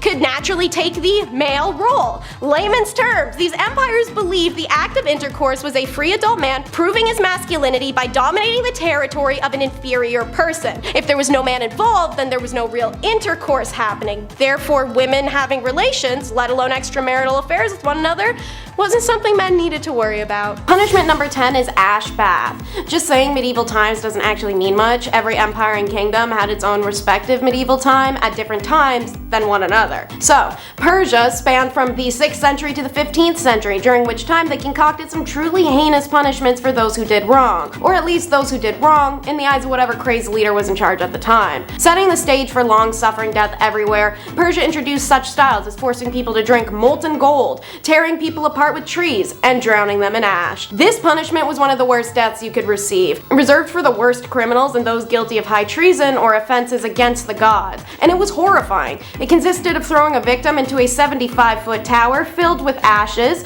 You'd break a couple of bones, but it was a soft landing. From outside the tower, large hand cranks were spun by a team of men, sending the ashes flying and disrupting the solid pile so that the victim was pushed deeper and deeper down the tower, suffocating on burnt ash until they drowned in it. If you've dipped your toes in the Bible, you may know there's quite a few people that got this sentence in there, such as a corrupt Jewish priest whose family isn't allowed to bury his remains with a bunch of sassy snaps added. However, the concubines caught planning coups against their leader on several occasions met this fate too. Punishment number 9 is the evil field. So medieval Rome is characterized by the break with Constantinople and the formation of the Papal State, with technically ongoing until its collapse, which marks the beginning of Europe's medieval period. On the topic of being buried while still breathing, the Romans also enjoyed dumping people into holes alive in their medieval times. One famous example is the Vestal Virgins, the priestesses of the hearth goddess Vesta who were sworn to chastity. However, should they break that chastity vow, they had a special acre of grass dedicated just to burying them alive. Like most deaths, Romans like to make a big show of it, and the Vestal breaking her virginity vow would naturally be the Sunday matinee. They had an entire little ritual. She'd be carried on a litter throughout the city in the nude until they reached the Campus Seculatus, aka the evil field. There, an underground chamber awaited in which she'd be lowered into and sealed inside alive. There was only one ever known instance in Roman history where a Vestal Virgin wasn't slain for breaking her vows. That would be Julia Aquilia Severa, the wife, then ex-wife, then wife again, of Emperor Elagabalus. It's believed that Julia remained with him until they were killed in the year 222, but who's to say they put Julia in the ground after. Punishment number 8 is the finger cinch. China's medieval period was between the fall of the Han Dynasty in 220 CE and the fall of the Mongol Dynasty in 1368 CE. Famous in the Chinese feudal dynasty, this form of punishment was specifically made for the woman who did not obey her master's command. Master can be taken literally, should it be a concubine or a servant, but also figuratively like her parents or husband. The offenders have to put their fingers inside a specialized tool which look like interlocking combs. The device would then squeeze the fingertips, causing immense pain and loss of circulation. If the victim faints, ice water would be thrown on her as a wake-up call. The punishment would continue until the victim was deprived of all their strength. The device was prepared in every shape and size to crush the fingers of any female, so she may ultimately surrender to male prejudice. Punishment number 7 is the four witnesses. The Ottoman Empire was born very shortly, around 100 years at most, before the European medieval period started. As stated, it began when Rome broke from Constantinople, and thus it finished alongside the other European nations in the 16th century. How they punish adultery is akin to many cultures. Man cheats, no punishment. Woman cheats, world must be ending. The Ottoman criminal code did not distinguish between fornication and adultery. Zina was the word used for both, and both were unacceptable from a woman of any kind. And when caught in an alleged act of zina, in order to ensure the women were not wrongfully accused, the accusers required to produce 4 witnesses of good standing that actually observed the act of intercourse as it was happening. Imagine that. You walk in on your wife in bed with your best friend. So you have to run yelling into the streets for 4 people to come right now and see them while they're still hurriedly dressing, so you have some chance of getting her punished. However, even if you do manage to pull off 4 witnesses, if the witnesses can't be found at the time of the woman's trial, then the accusing husband will be flogged 80 stripes and ignored. So what I'm hearing is, as a cheating wife,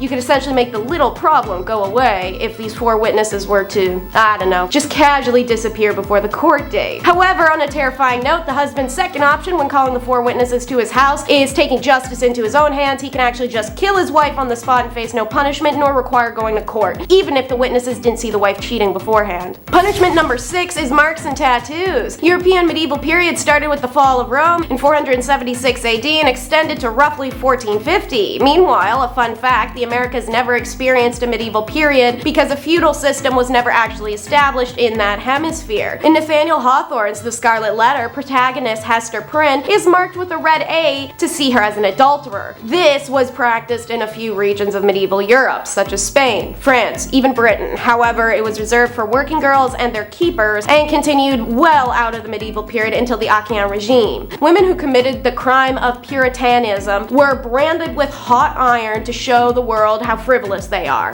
The working girls received a P on the arm, the booty, or the forehead, which I feel is a bit vindictive and personal. Meanwhile, the keepers were branded with an M accompanied by a fleur-de-lis. King Charles IV even made them outlaws, stating that may all girls of joy and public women desolate from our court in said time under pain of whip and mark. After the establishment of the New World, which is out of the medieval period, but as stated, the Americas didn't have one, we see branding laws in colonies more akin to Hawthorne's Scarlet Letter, such as the 1658 Plymouth Law that stated adulterers must mark every garment they own to identify them of their crime. Adulterers seen publicly without their letters were subjected to public whipping and further humiliation. Punishment number 5 is just gross. The medieval and feudal periods of Japan, they hold hands on this one, stretched from 1185 to 1603 CE, and they easily had one of the most disgusting punishments I've heard of for female adultery, suspected or confirmed. It existed from the 12th to the 9th century Japan, however it was more so practiced in remote villages. A wife accused of adultery was punished by a defacing,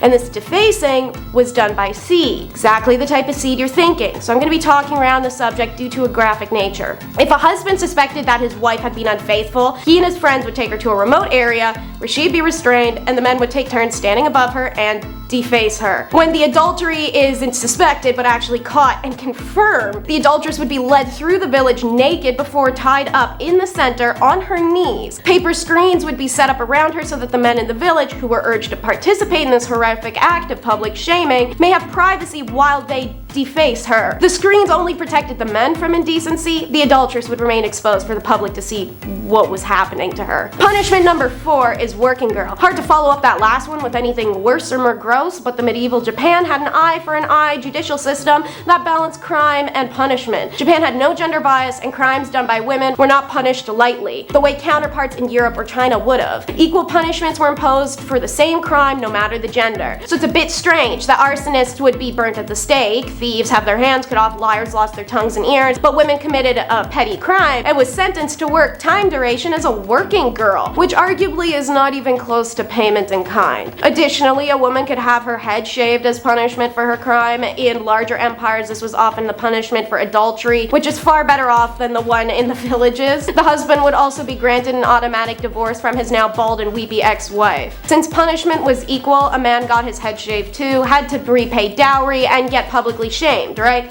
No, and his wife wasn't allowed to leave him for it either. Punishment number 3 is scaphism. Back in the medieval Persia, this punishment was death by being eaten alive. It had taken place in a swamp or somewhere where the boats, which would be 2 canoe-like boats or 1 hollowed out tree, could lie exposed to the sun. The victim would be tied inside the space with their head, hands, and feet exposed if possible, at which point the victim is force-fed honey and milk. This is a messy process. It'll splatter and spill everywhere. However, whatever the victim does swallow inevitably becomes diarrhea. The idea was that this would attract every insect, vermin, and wild animal in the area. Very soon afterwards, flies and rats, for instance, would show up and start attacking the victim, eating the mixture of milk and honey, but also eating the person alive in the process. Once the diarrhea kicks in, it attracts other animals, especially the rats, who will begin feasting on you as well and sometimes enter you. Death usually came from septic shock or gangrene because the victim would be force-fed this honey and milk every day until they died, meaning dehydration was no issue. Religious fallacy, coup attempts,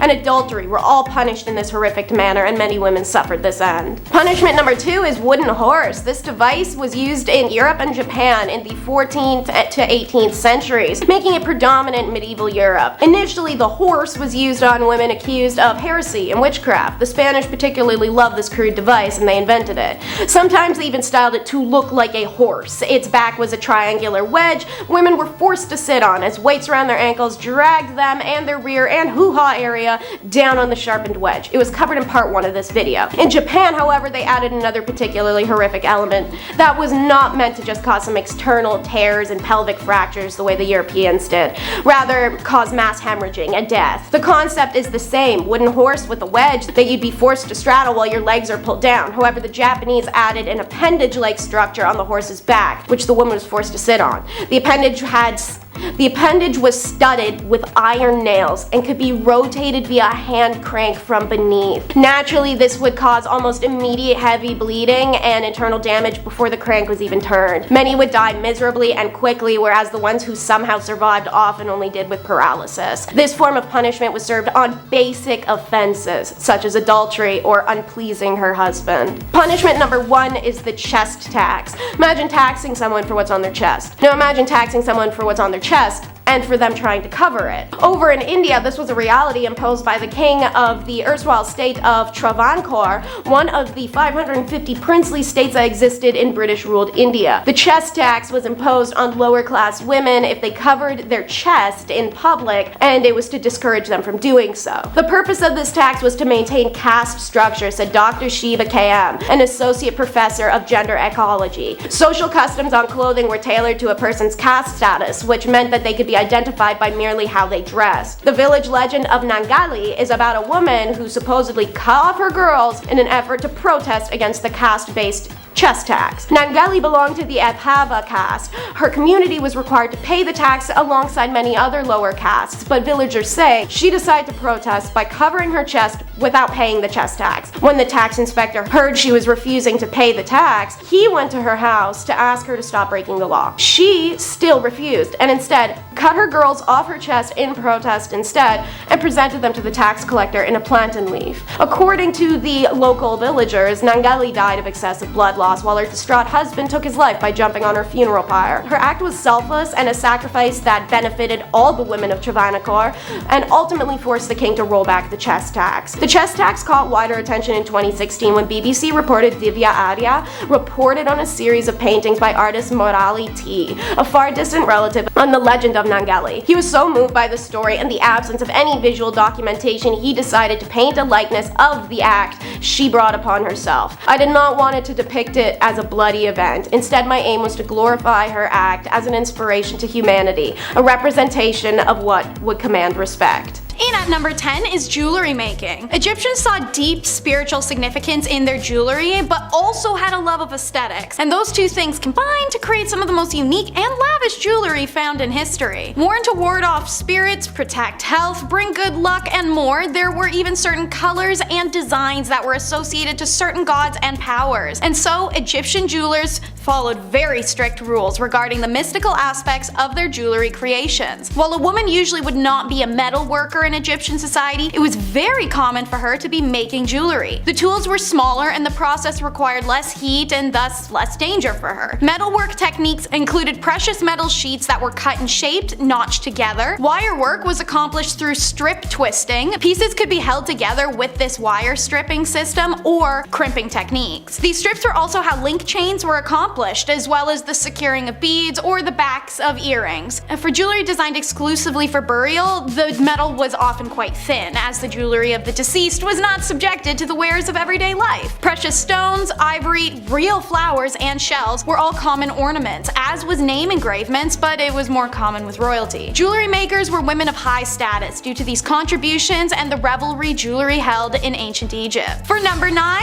it's house vendors. Recognized as an ancient heritage profession and was at its most popular during time periods of ancient Egypt where women were restricted from going out when married. These vendors would roam neighborhoods with buckets and baskets of product for sale. Clothing, perfume, fabrics, snacks. Now, what was unusual is that the vendor was more often women than men, walking the streets alone, making these sales because many married women weren't allowed to go out walking the streets alone to make sales. You see the irony. Anyways, this profession found great popularity in single women, and many also were called upon to act as nurses in homes of the wealthy when needed. The career is named al-dalala, but the idea itself has long been extinct with the freedom for Egyptian women to roam commercial districts. Number 8 is being a dancer. Ancient Egyptians loved their music and dance. They were celebratory, but also ritualistic at times. Farmers would dance to thank the gods for a good harvest. Dance groups would perform at banquets. People would go dance around the Nile in the lush season. The list goes on. Many men and women chose dance as a career, and it was a highly respected one. Dancing was considered an acceptable and normal part of life and even important to it. Most festivals were incomplete without it. In fact, dancing was such a revered career that dancers could start as a peasant and become a high-status person from it, just like being a celebrity in the way that people would go to see them perform. Women, at the time, were even more revered for their grace, elegance, and acrobatics. This career had 7 types of dance: gymnastic, movement, pair dancing, imitative dance, which was like acting like animals, group dances like a historic cheerleading squad, dramatic dance was female exclusive and rested in illustration, war dances, grotesque dance, and then religious chant dances at temples, and lyrical dance, which was usually a depiction of lovers. Wig makers are number 7. Egyptians loved wigs for a reason that surprises many. It helped keep their heads cool. I mean, it also helped with hygiene and scalp pests and looking pretty, but the heat thing is what really gets folks. Many Egyptians had shaved or cropped hair, and the mesh-like base of a wig versus a headscarf allowed the body heat to still escape. And as said, wigs were also a great shield from lice or other invasive bugs. The hair used in the construction of wigs and hair extensions was always human and was either an individual's own hair or had been traded or bought. Hair itself was a valuable commodity ranked alongside gold and incense in a count list from the town of Kahun, which puts emphasis on the popularity of wigs. When hair was collected for a wig, it was thoroughly combed and then sorted into lengths individually. The Egyptians invented a variety of hairdressing tools, and the wig makers would take the time to braid or coil the hair depending on the wig style, coating each with warm beeswax and resin fixative so that it would harden when cooled. The job itself isn't unusual, more so the booming industry it had. Wigs weren't worn to this extent anywhere else at the time, and while yes, they were functional against the sun, they were more so aesthetic than anything. Individual braid and extensions could also be attached to someone's scalp for aesthetics, the way that box braids, twists, faux locks, and many other ethnic hairstyles are accomplished today. Wigs were made in a type of factory setting. Archaeologists have uncovered the remains of wig factories, wig boxes have been found in tombs, and multiple mummies have been found with wigs or braided in extensions. Number 6, we meet our ladies of the night. Unlike most ancient and even modern civilizations, selling intercourse is illegal or was highly governed. In ancient Egypt, this wasn't even close to the case, but rather the opposite in a peculiar way. Women who worked in the sexual industries were considered divine and respectable, as their career was considered to please the gods. They earned high status and lived in luxury. Working freely and openly, these ladies adorned themselves with red lipstick and eye makeup that differentiated themselves from other women. They were also tattooed, diamond-shaped dots along the thighs and on the fingers, or images of the god Bes. When the French invaded, they brought STIs, and they spread rapidly through the brothels, and this prompted the French authorities to introduce a law forbidding French troops from entering the brothels or having these ladies in their rooms. Guess those ladies were hard to resist, because anyone who offended the law received death penalty. Number 5 are the wet nurses. Wet nurses are found in all statuses and were for all statuses. One common denominator though is that the career kinda really sucked. Pun intended. So, first, their social status was always determined by the status of who they were breastfeeding. Royal family? Congrats on your special privileges, statues, private quarters, and your own tomb in the family pyramid. Also, her family would receive special perks as an extension of her. Now, royal families only wanted high-status wet nurses, and while it's not clear how they were chosen, evidence suggests some kind of blood tie or faint familiar relation. Most wet nurses were from marginalized families in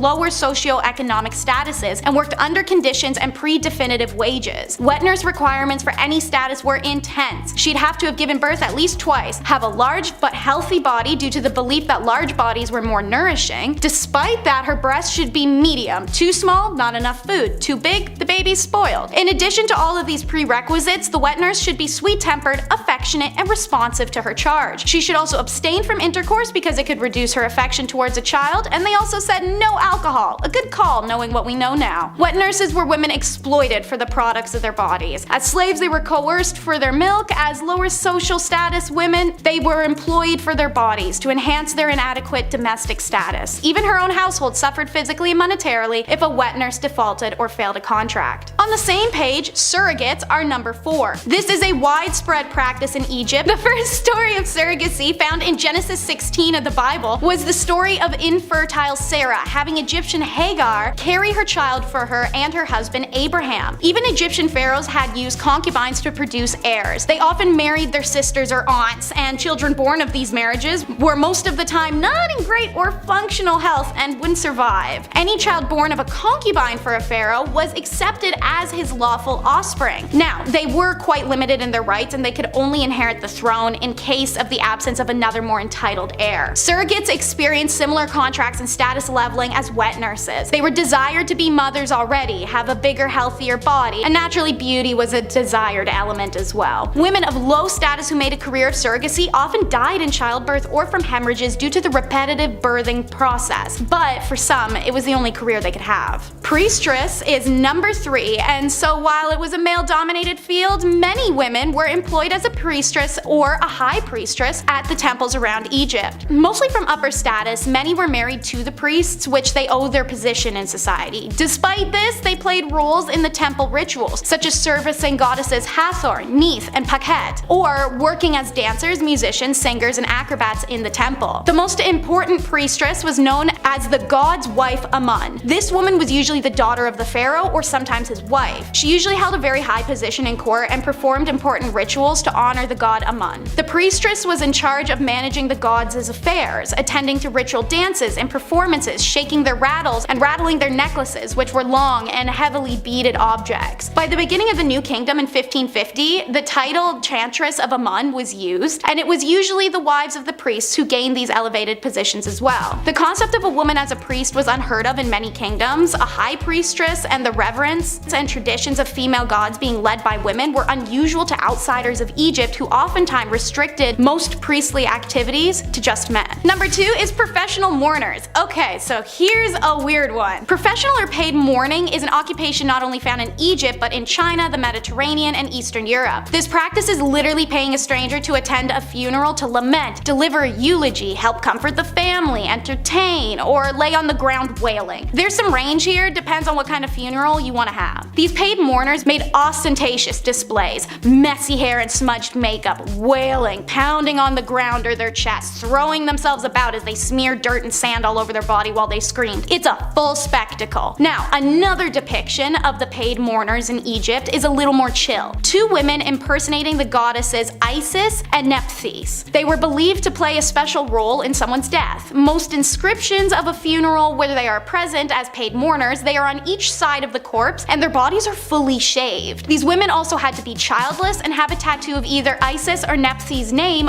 on their shoulder. Most evidence of professional mourning is seen in pyramids and tomb inscriptions, such as women holding their bodies dramatically in sorrow, braced over a casket with tears flowing. If you were a theater kid, this was definitely the type of job for you. And number 1, it's the female physician. Egypt is a difficult one with historians. There's been a lot of largely ignored discoveries due to the opinions of those who found them. The evidence of women in ancient Egyptian medical fields is part of that because, as it turns out, their physicians were actually primarily women. Evidence shows women in the medical profession going back into early dynastic period Egypt, when Merit Ptah was the royal court's chief physician in 2700 BCE. She was the first female doctor known in world history, but there is another unnamed female physician who is listed to be the head of the Temple Neith Medical School in 3000 BCE, so maybe not. But either way, the first female doctor was in ancient Egypt. Women were highly respected throughout Egypt's history, and many of their goddesses represented facets of health. Neith has been associated with the invention of birth, and Hathor represents fertility. 4 deities associated with healing are Heka, Sekhmet,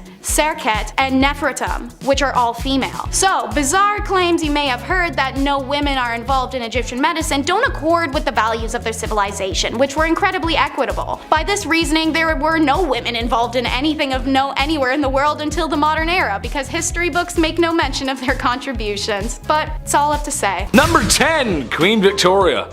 It's all Blighty herself, Her Royal Majesty and Queen of the British Empire. Queen Victoria. She's responsible for a lot of things, including a nice long holiday in the summer where dads get to be irresponsible with fireworks. Nice. All fun jokes aside, she was the queen of the monarch and she wasn't the worst queen ever, but during her reign, the British Empire had never really been stronger, as it took part in absorbing many smaller nations into the empire. And they didn't ask nicely, if you catch my drift. India, China, and a lot of parts of Africa. Africa had a rough time back then. It was pretty hard for that continent. They all felt the wrath of the Queen's expansionist fist. It's really sad, actually. Goddamn. Number 9, thieves. Times, specifically in Victorian London, weren't the best. It most certainly wasn't the cleanliest place on earth, and there were orphans asking for more porridge. I don't know. I didn't read the book, guys. Sorry. Lack of rights, social expectations and pressure, and a lot of double standards. Honestly, it just wasn't an easy time for women. Well, it shouldn't really come as a surprise, but thievery and pickpocketing were often done even by women though. I mean, what choice do you have at that point? The idea of ladies was so ladylike or elegant that it wasn't possible, or at least people thought it wasn't possible, that they could be criminals. What a backhanded compliment. What, a woman a criminal? I certainly don't think so, sir. It's not possible. It's very possible. There are tons of thieves and pickpockets. That's just ridiculous. Number 8, Jane Toppin. Take a trip with me to Boston. We can see Bunker Hill, Old North Church, and Faneuil Hall. Ooh, cool. We could also visit a very nice nurse from the 1880s who was taking care of the elderly. Jolly Jane, as she became to be known, was a nurse who took care of the elderly. And by take care, I mean the same way you took care of your first hamster. Yeah, not so great, was it? Now, how did he know that? I know. She would dose up the old geezers with a healthy Keith Richards-sized dose of morphine. Yeah! There's only so much rock stars that can handle that level of rock and roll. And guys, Grandma and Grandpa, they're not one of them. They can't handle that kind of stuff. After that, she would lay down with them and just like chill with the body, because that's what you do. Ugh. Before she was caught, there was an estimated 31 grandmas and grandpas not at the dinner table after having her as a nurse. I'm just gonna lay down right beside you. It's gonna be great. Just gonna lay down. Number 7, Typhoid Mary. My mom wasn't the best cook on planet Earth, but God willing she tried. You know, she really put in a lot of work. Excuse the meme here, but she makes a mean spaghetti though. God, I love mom's spaghetti. I really do. And her cookies. Oh, she makes the best cookies. Everyone should agree with me in the comments section so I can show my mom and tell her she hasn't made cookies in a while. Tell my mom to mix with cookies. It's time she makes cookies, man. They're so freaking good. They're the best on earth, I swear. Well, my mother is okay. She doesn't make up the Gordon Ramsay standards. But that's okay, because no matter how well Typhoid Mary made the lamb sauce, it was always gonna make people green, as Typhoid Mary was an asymptomatic carrier of typhoid fever. Yes, that's what we're talking about, Typhoid Mary. Crazy enough, after she found out that she was asymptomatic with typhoid, she insisted upon cooking. She kept going, which got more people sick. Surprise. She was forcibly quarantined multiple times in her life. You can't make this stuff up. Please stop cooking, you're sick. I'm gonna do what I want, you can't tell me what to do. Number 6, Belle Starr.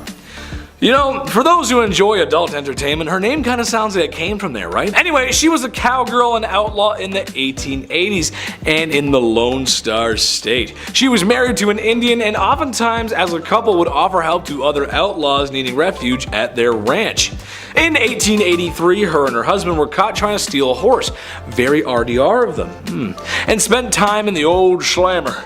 They continued their outlaw ways until it all went Dutch Vanderland, meaning it didn't go very well. One day, like any other good western, a stranger had come to the ranch, kind of out of nowhere, and gave Belle Starr a taste of the law. Just happened to be with a big iron. To this day, nobody knows what happened, who the stranger was, or why she was bang bang. No one knows. No one understands. It's crazy. There should be a movie about that. Big iron on his hip, all fancy anyway. Number 5, Mary Surratt. I actually didn't know this one, but perhaps maybe our American audience remembers. Some will recall a time when America was divided in twain. After all, a house divided amongst itself cannot stand. A certain top-hatted, bearded president did his best to restore the Union. It took a lot of years and lives, but he managed to do it. However, some were still not pleased. A one John Wilkes Booth, to be specific, had to ask the president a leaded question, if you catch my drift. Well, after assassinating one of the most beloved presidents in American history, he needed to hide. You gotta hide after that.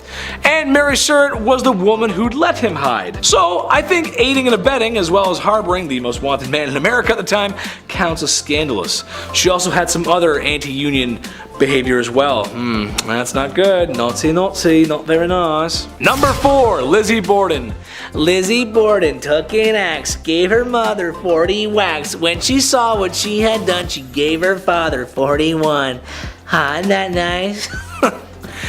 Oh boy. Yes, that's right, the late 1800s teenage daughter who maybe perhaps pulled an O.J. Simpson. Nah, we're not sure, I don't know. Maybe she did not sort of brutally unalive her families. No one else was found at the scene, and then she was acquitted. That sounds just like OJ. Which, given how women were treated back in the day, is kind of strange because it just feels like women who are clearly not guilty were punished for stuff they didn't do, and women who are for sure guilty get off free. Her alibi was that she was in the barn when it happened, and then she walked into the house and, Mom and Dad, what's going on here? Let me just wash off my bloody shorts here. What? Who did that? What? That's crazy. Number 3, Mary Ann Cotton. Marriage can be tough, sure, but Mary Ann Cotton is the reason today you can't collect on life insurance when your spouse mysteriously, get your finger quotes out, mysteriously passes away. It all started when she predicted the passing of her stepson, and then it happened. That's weird. After that, it was her husband here, and then another husband there, and well, it's starting to get a little fishy, don't you think? Well, once these unexpected passings were looked into, they all had something in common, something in their tummies. Arsenic. Yes, she was getting rid of her husbands and then trying to claim the insurance money. Evil, but ahead of her time, like 50 years ahead of her time. That's insurance fraud. That's interesting. Well, it's also like cold-blooded, calculated unaliving, you know, but insurance fraud too. Number 2, Tilly Kilmick.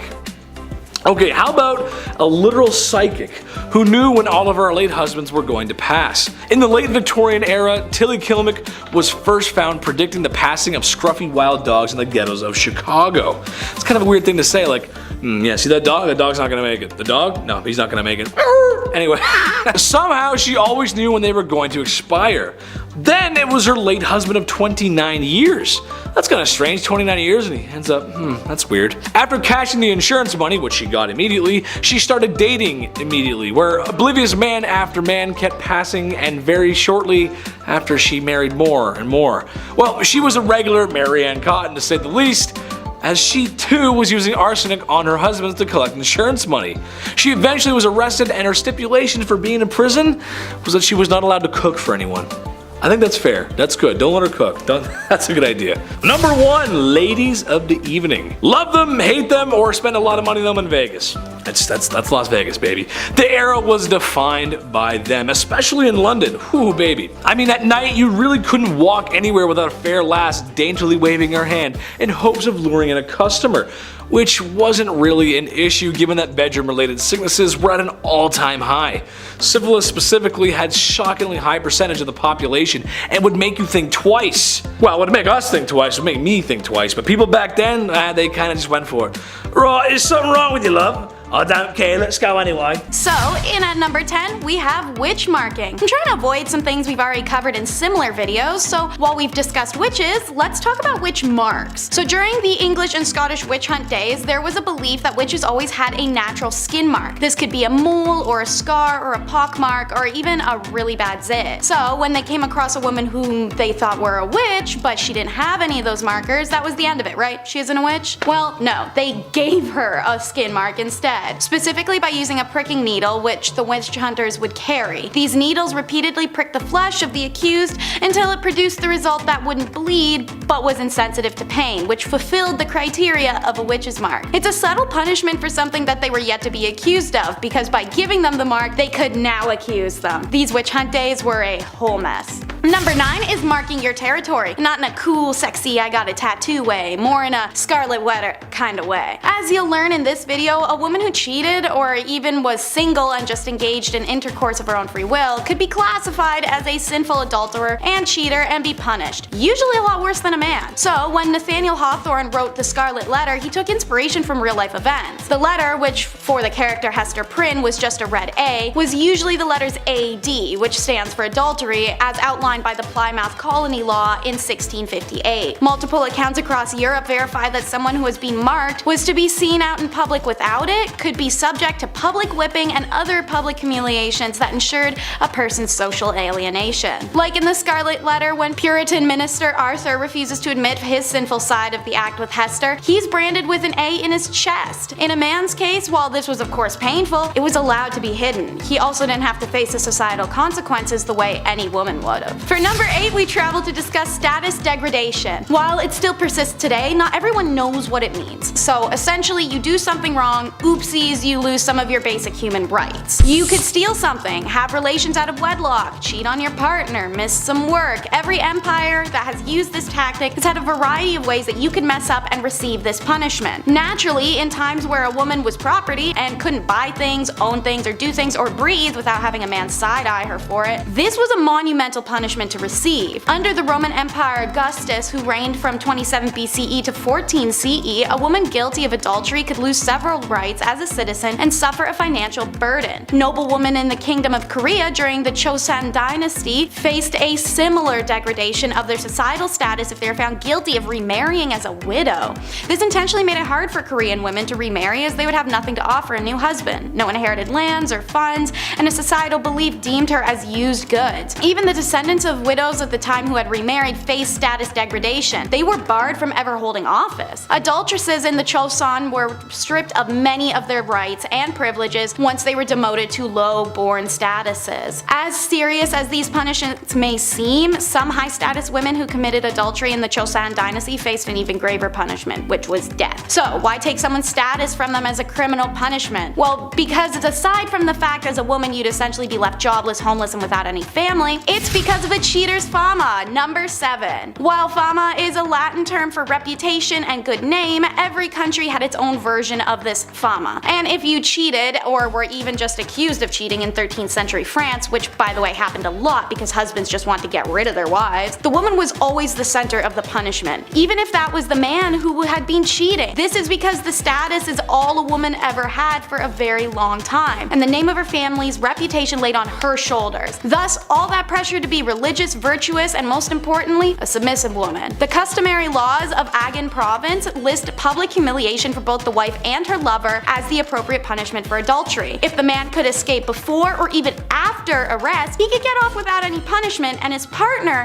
had to face her punishment alone. The woman got no such reprieve, even if she was just the mistress he cheated on his own wife with. In fact, if she tried to escape arrest, it warranted a death sentence. Women whose fama suffered through public shaming, walk of atonement, were no longer deemed honorable members of society, and seeing as standing of individuals before law at the time was often based on their reputations, what others thought of them, and how they behaved in public, she'd be left, as I said, homeless, familyless, and dejected. For my Game of Thrones people, think Cersei. Number 6 is no protection. Get your mind out of the gutter. That's not what I'm talking about. I mean, there's no protection from capital punishment. While civil laws were easier to work around by just getting married alone, you can borrow money or property, you can buy things that you couldn't before and sign contracts, the criminal law didn't bend to a married woman, as she faced the same penalties as an unmarried one. Now, there are technically one exception: pregnancy, but only because it could potentially be a boy, which is insane. Additionally, all women were exempt from certain torts, such as the breaking wheel. But man, when a woman got capital punishment, it was the one and only form, and it was the most brutal and painful one, burning at the stake. By the way, they claim this was the only and the necessary option of execution for a woman, as it's a preservation of female modesty. Apparently, other forms of execution were unbecoming of a woman. Although there may be some truth to this wild justification, modern historians have rounded it down to just misogyny, as well as a deep-rooted suspicion and dislike of women as the root of this execution decision. Essentially, when given the opportunity to punish a woman, men went ham for it and wanted to see her suffer as much as possible. So women experienced the worst executions of the Dark Ages. Number 5 is why women want to stay in religious favor. In medieval Europe, a device was literally invented for women who defied their religious beliefs. Pyramid-shaped and made of wood, the woman who dared to defy her god should fear this. See, they would bind the woman's hands and ankles and then sit one of her two openings on the peak of the pyramid. She would then be incapable of shifting her weight anywhere else and was forced to put her weight down on the tip. It would slowly slide upwards and inwards, and the longer she was pressed down on it, the more her body split apart. These women would be left for days on end sometimes on this device. The device's slow, agonizing death can be compared only to the shame it inflicted as well. The woman was stripped nude and forced to suffer this torture in public for all to see. Number 4 is harems. To start, the word harem is derived from the Arabic word harim, and it often means sacred, forbidden, and sometimes sanctuary. This was an accurate name as only women's household members and some related male members were allowed to enter a harem, which was an honored women's space. The harem was the ultimate symbol of a sultan's power. His ownership of women, mostly slaves, was a sign of wealth, power, and sexual prowess. The seclusion from public gaze also inflated this power more so. But a royal harem could be a place of filth and stink where chaos and emotions ran high. This was the price of being property. Used by the emperors and his sons, you could either be favored or so hated that one day you vanish and rumors of your exile whirl amongst your peers. These ladies usually did not have the liberty to move out of the harem as they liked, but inside the harem they could move around as they pleased. There was no sisterhood in them either. Socializing amongst themselves was usually not friendly, and jealousies were shown directly. Makes sense, as status and position of authority in the harem were determined by the place that they had in the emperor's favor, and to give the king his first male child was a great competition in this regard, resulted in unpleasantness through the royal harem. Everyone tried their best to please the emperor and turned her bad qualities like jealousy, aggression, or short-tempered attitude onto other women. Seeing as many of these women were stolen from outside the empire, let alone inside, frustration with language barrier and culture clash was also a huge source of contempt. Sometimes the women would lie to the sultan to have others disposed of, or they'd simply gang up on one another. Regardless, harems were places of drama, inequality, and a race to be favored as a ticket out of sexual servitude. Hidden sexuality is number 3. There were plenty of mainstream laws in medieval and middle Europe against male homosexuality, and while it wasn't considered as serious, lesbianism still posed a threat to the ideals of a male-centric societal order. A law written in 1260 France stated that women caught engaging in homosexuality shall undergo mutilation on her first and second offense, and on her third she must be burned. This is one of the only laws to specify consequences for lesbianism, but the 13th century and Christian perspective of sex radicalized further into modesty. Lesbianism was equated to sodomy at that time point and therefore carried a similar sentence: death. There is sufficient evidence of lesbians in Middle Ages, most of which come from the church. Turns out many nuns were sexually active lesbians, and the church directly acknowledges their presence by having to pass laws establishing penalties for nuns caught having sexual relations with each other. So not only were they having sexual relations with each other, but it was enough that the church had to do something about it. For example, during the 8th century, Pope Gregory III gave penances of 160 days for unnatural female acts. Still, no torture or death though. This is because as long as phallus or other phallus-shaped objects weren't used or involved, the relationship wasn't considered real intercourse. Real intercourse involved procreation after all. So eventually, when Christianity upped the ante, however, any sexual act that caused pleasure, which now included lesbian intercourse or plain old self-stimulation, was now considered sin. So like most women of the Middle Ages, even bisexual and lesbian women had to settle down for a man at that point. Anyone who struggled with sexuality can imagine how dreadful it would be to live that way. Divorce was was a nightmare, which is why it's number 2 in our countdown. Laws worldwide were unforgiving of divorces, literally always to the woman. In Chinese laws, a woman could only divorce her husband if he mistreated her family, not even her. He, on the other hand, could divorce her for anything. Some accepted grounds for divorce were failure to bear a son, evidence of being unfaithful, lack piety to the husband's parents, theft, suffering a virulent or infectious disease, jealousy, and talking too much. Pretty superficial list, but in Chinese society, divorce was a serious action with social repercussions for both parties, so consequently divorces were not as common as they may sound. She could not be divorced if she had no family to return to or if she had gone through the 3-year mourning period for her husband's dead parents. And speaking of family, during the Han Dynasty, unmarried women brought a special tax on their family, and women with babies were given a 3-year exemption from the tax and their husbands a 1 year, so there was a huge push to get married. Meanwhile, in medieval England, their similarities are stark. They too had a small number of divorces despite an expansive list of reasons to do so, such as there was a discovered blood relation between the individuals, or impotence, or fear used to obtain consent, marriages entered into under false pretenses, things like that. In many of these cases, the lack of sufficient evidence made them difficult to prove and thus deterred people from taking their cases to court. And number 1 is the tradition of foot binding. It existed for around 10 centuries, and there are women alive today who still have feet that are the result of feet binding. Foot binding involves systematically breaking the feet and shaping them inwards. This tradition started in the 5 Dynasties 10 states period of the 10th century, when beloved concubine of the emperor built a gilt lotus flower stage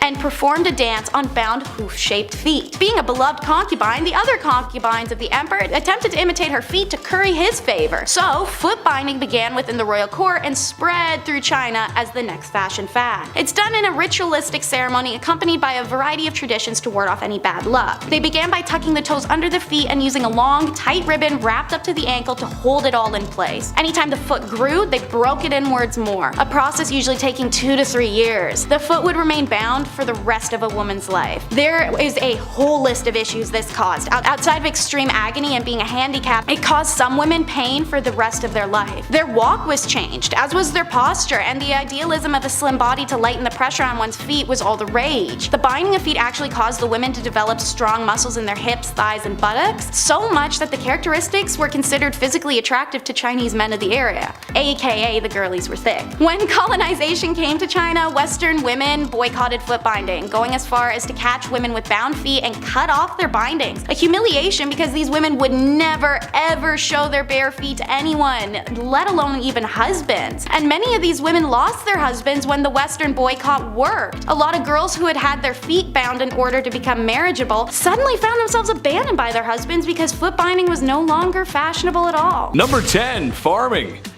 In a world with a lack of food, not because I ate it all, which is honestly a good reason, peasantry had to work on their farms, not only to feed the rich, but also themselves. So if the men in your household are ill or sick, then that means it's Rivet Rosie time, or farming Fran time, whatever you want to call it. I don't need to tell any farmer out there how tough their job can be. Being a medieval woman farmer, that's tough. Also, they probably weren't allowed to wear clothing that was more suitable for plowing fields. And of course, there's a woman trying to do a man's job. How dare she? People just should have let them be. There's a good chance the crops wouldn't make it either. A green thumb would have come in very handy. A tough job nonetheless. Number 9. Beer Maiden. This one goes out to any woman who's ever had the pleasure of working at a certain restaurant that's fixated on women's chests. You know the one I'm talking about. Or any woman who had the absolute pleasure of working at a golf course clubhouse. Keep your mitts to yourself, you filthy animals. I can't imagine the bar maidens of ye olde times had better luck. There really aren't a lot of laws to protect them either. But basically, they helped serve ale in the taverns and inns, which brought in all kinds of unsavory types. Mind you, it's not as bad as it would be in Skyrim or, other fantasy RPGs, but it's still a sour bunch. Sometimes there were just barrels of ale and the maiden's job was to simply just keep filling the tankards and handing them out. I'm sure she was well respected and not even once ever had her personal space infringed upon, right? Of course not, no. Number 8, caring for children. Hey, someone had to do it. A woman's job is never done. At least that's what my mom my aunt, my grandma, and pretty much every woman I've ever known has always said. Okay, sure, I was a little bit of a handful. I was loud and energetic and I loved to talk. Teachers always said I was a distraction in class. Alright, maybe I was, and maybe I still am. Okay, I am. But at least the women caring for me had the modern amenities of the 21st century. A fridge full of fresh food, washing machines, cars, and a solid structure with 4 walls. So you can imagine if you had to deal with a kid like me back in ye olde times, just with none of the nice stuff that makes life today a lot of fun. Ye olde Chetty running amok. Oh mother, mother! Number 7, the streets. Unusual to most, but very common to women of ye olde times. When you're a woman who's got nothing, sometimes you gotta give something. That something just so happens to be what's hiding in your pants. It's a profession that's as old as time, and it will not be going anywhere anytime soon. Women work the streets. I don't think that's anything to be ashamed of. Number 6, Joan of Arc. It doesn't get more unusual than the savior of France. England and France were having a go at it, if you will, which if you know history was like round 12 of 100. Anyway, it wasn't going too well for France. It was going rather poor actually. The same kind of poor I got on my report cards under the paying attention section. Oops. Then there was Joan, really a nobody, when one day she heard the voice from a higher power that she was to drive the English out of France. Naturally, the people around her, especially the men, scoffed at the thought of a young woman being the hero they needed. But given that they had nothing to lose, suited her up and sent her out. Plot twist, she did very well, like crazy good. The Battle of Orleans proving her grit. The English were so confused and disgruntled by a young peasant girl defeating their armies, they thought it was only proof of one thing, that she wasn't a sign of God, but rather a sign of the devil. How dare a woman beat us and that's man stuff, you can't do that. Number 5. Queen. It is unusual. Most people didn't get to be royal. I mean, think about it, seriously. Although I'd certainly like to be, I can't just imagine it. King of the internet. King of the black hoodie, nice, or king of the Chinese buffet. My point is that while women in medieval times didn't get the respect that they deserved, and every girl does, queens just had it better, and that's unusual. The queen might not have been as well respected as the king, but compared to the peasantry, she was fed, had 4 walls around her that didn't leak or wind would, seep through or blow down, and wasn't working herself to the grave every day to provide for a king and queen that didn't think very much about them. That's a really hard life to live. Number 4, cooking. Chief, somebody had to do it. Although, there's something that tells me the food wasn't that good. This isn't exactly Gordon Ramsay's 5-star cuisine. Beans, cabbage, eggs, onions, bread, and of course beer or ale to wash it down. The peasantry just didn't have the same access to food like royalty did. Although with a list like that, it sounds like it's a fast-track way to an upset stomach or some really grody gas, dude. It was women who would often be preparing those delicious dishes. Besides the hours I would spend on the commode after visiting a commoner's house from eating that, the taste is something worth talking about, I think. When you guys are cooking chicken, for example, what are your favorite recipes, spices, flavors? Let us know in the comments, I'm curious. My favorite chicken is barbecue chicken, brushed with a little Diana sauce. Medieval folks just didn't have that. More upsetting than that is the lack of spices in general. While there were some, anything not local would have been crazy expensive and not available to common folks. Medieval women did the best with what they could when they had it. That's just how it goes, Chief. I talked to him, he's a chef, he said it's alright. Number 3, nuns. It makes sense, honestly. Becoming a woman of God was honestly a good career choice for a woman. For starters, you become a woman of God, and that means you're protected under His vision. Thank you, Jeebus. And people need that back then, seriously. Secondly, it would also give you a place to live. Some nuns stayed in one town and others traveled where needed, staying in monasteries and convents where it was possible, and probably more comfortable than living in the mud and stone huts that the serf women were living in. And lastly, they got rulers and sticks, and if someone was bad, they would punish them when they misbehave. Oh, sorry sister, I didn't mean to say naughty words in the classroom. I guess you'll have to spank Chetty now, ooh. All jokes aside, this might have been one of the best things for a woman to be, besides royalty or marrying rich. It's just how the times went. Number 2, landowner. I was shocked by this one too, honestly, but yes, women could own land. Sort of. It wasn't a blanket green light, it's a bit more confusing than that. Some could, some couldn't. There was a few rules here and there. They were stupid man patriarch poo-poo rules, but rules nonetheless. In Normandy, for example, only men and their sons could possess land ownership. In the Basque region, both sons and daughters could inherit land. In England, both could, but if there were any surviving men or brothers, then they would be considered first, and not women at all sometimes. So no, it's not as open as today, and you probably would catch some strange looks as a woman rolling up to an empty lot and staking your shovel in the ground. It makes life a lot easier if there aren't so many rules, and I know you guys agree with me at home. The less red tape, the better, right? And be nice to girls, be nice to women. Number 1, artists. This one hits home. I think Chris can agree with me on this one. A lot of male artists, writers, and poets get remembered from history, but there was a few decent female ones too. We gotta give them some spotlight. Just, it sucks that males get all the spotlight. To me, this makes sense. In my experience, a lot of girls I knew growing up had natural talent for arts. I remember growing up in school, and art class was always one of my worst subjects. No, not because I didn't follow directions, but my art never came out the way I wanted it to. I didn't feel the motivation, babe. I couldn't see the motivation. Most of the girls in art class just passed with flying colors. No pun intended. And for writing, well, besides my dyslexia, if you looked at a paper I wrote in the 6th grade versus a girl from my classroom in the 6th grade, what's the difference?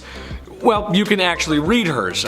Mine are terrible. All grade school antics aside, notable artists and writers include Clarica Gouda, that's a cool name, and Hildegard of Bingen. Names you might not know, but for sure are worth a Google search.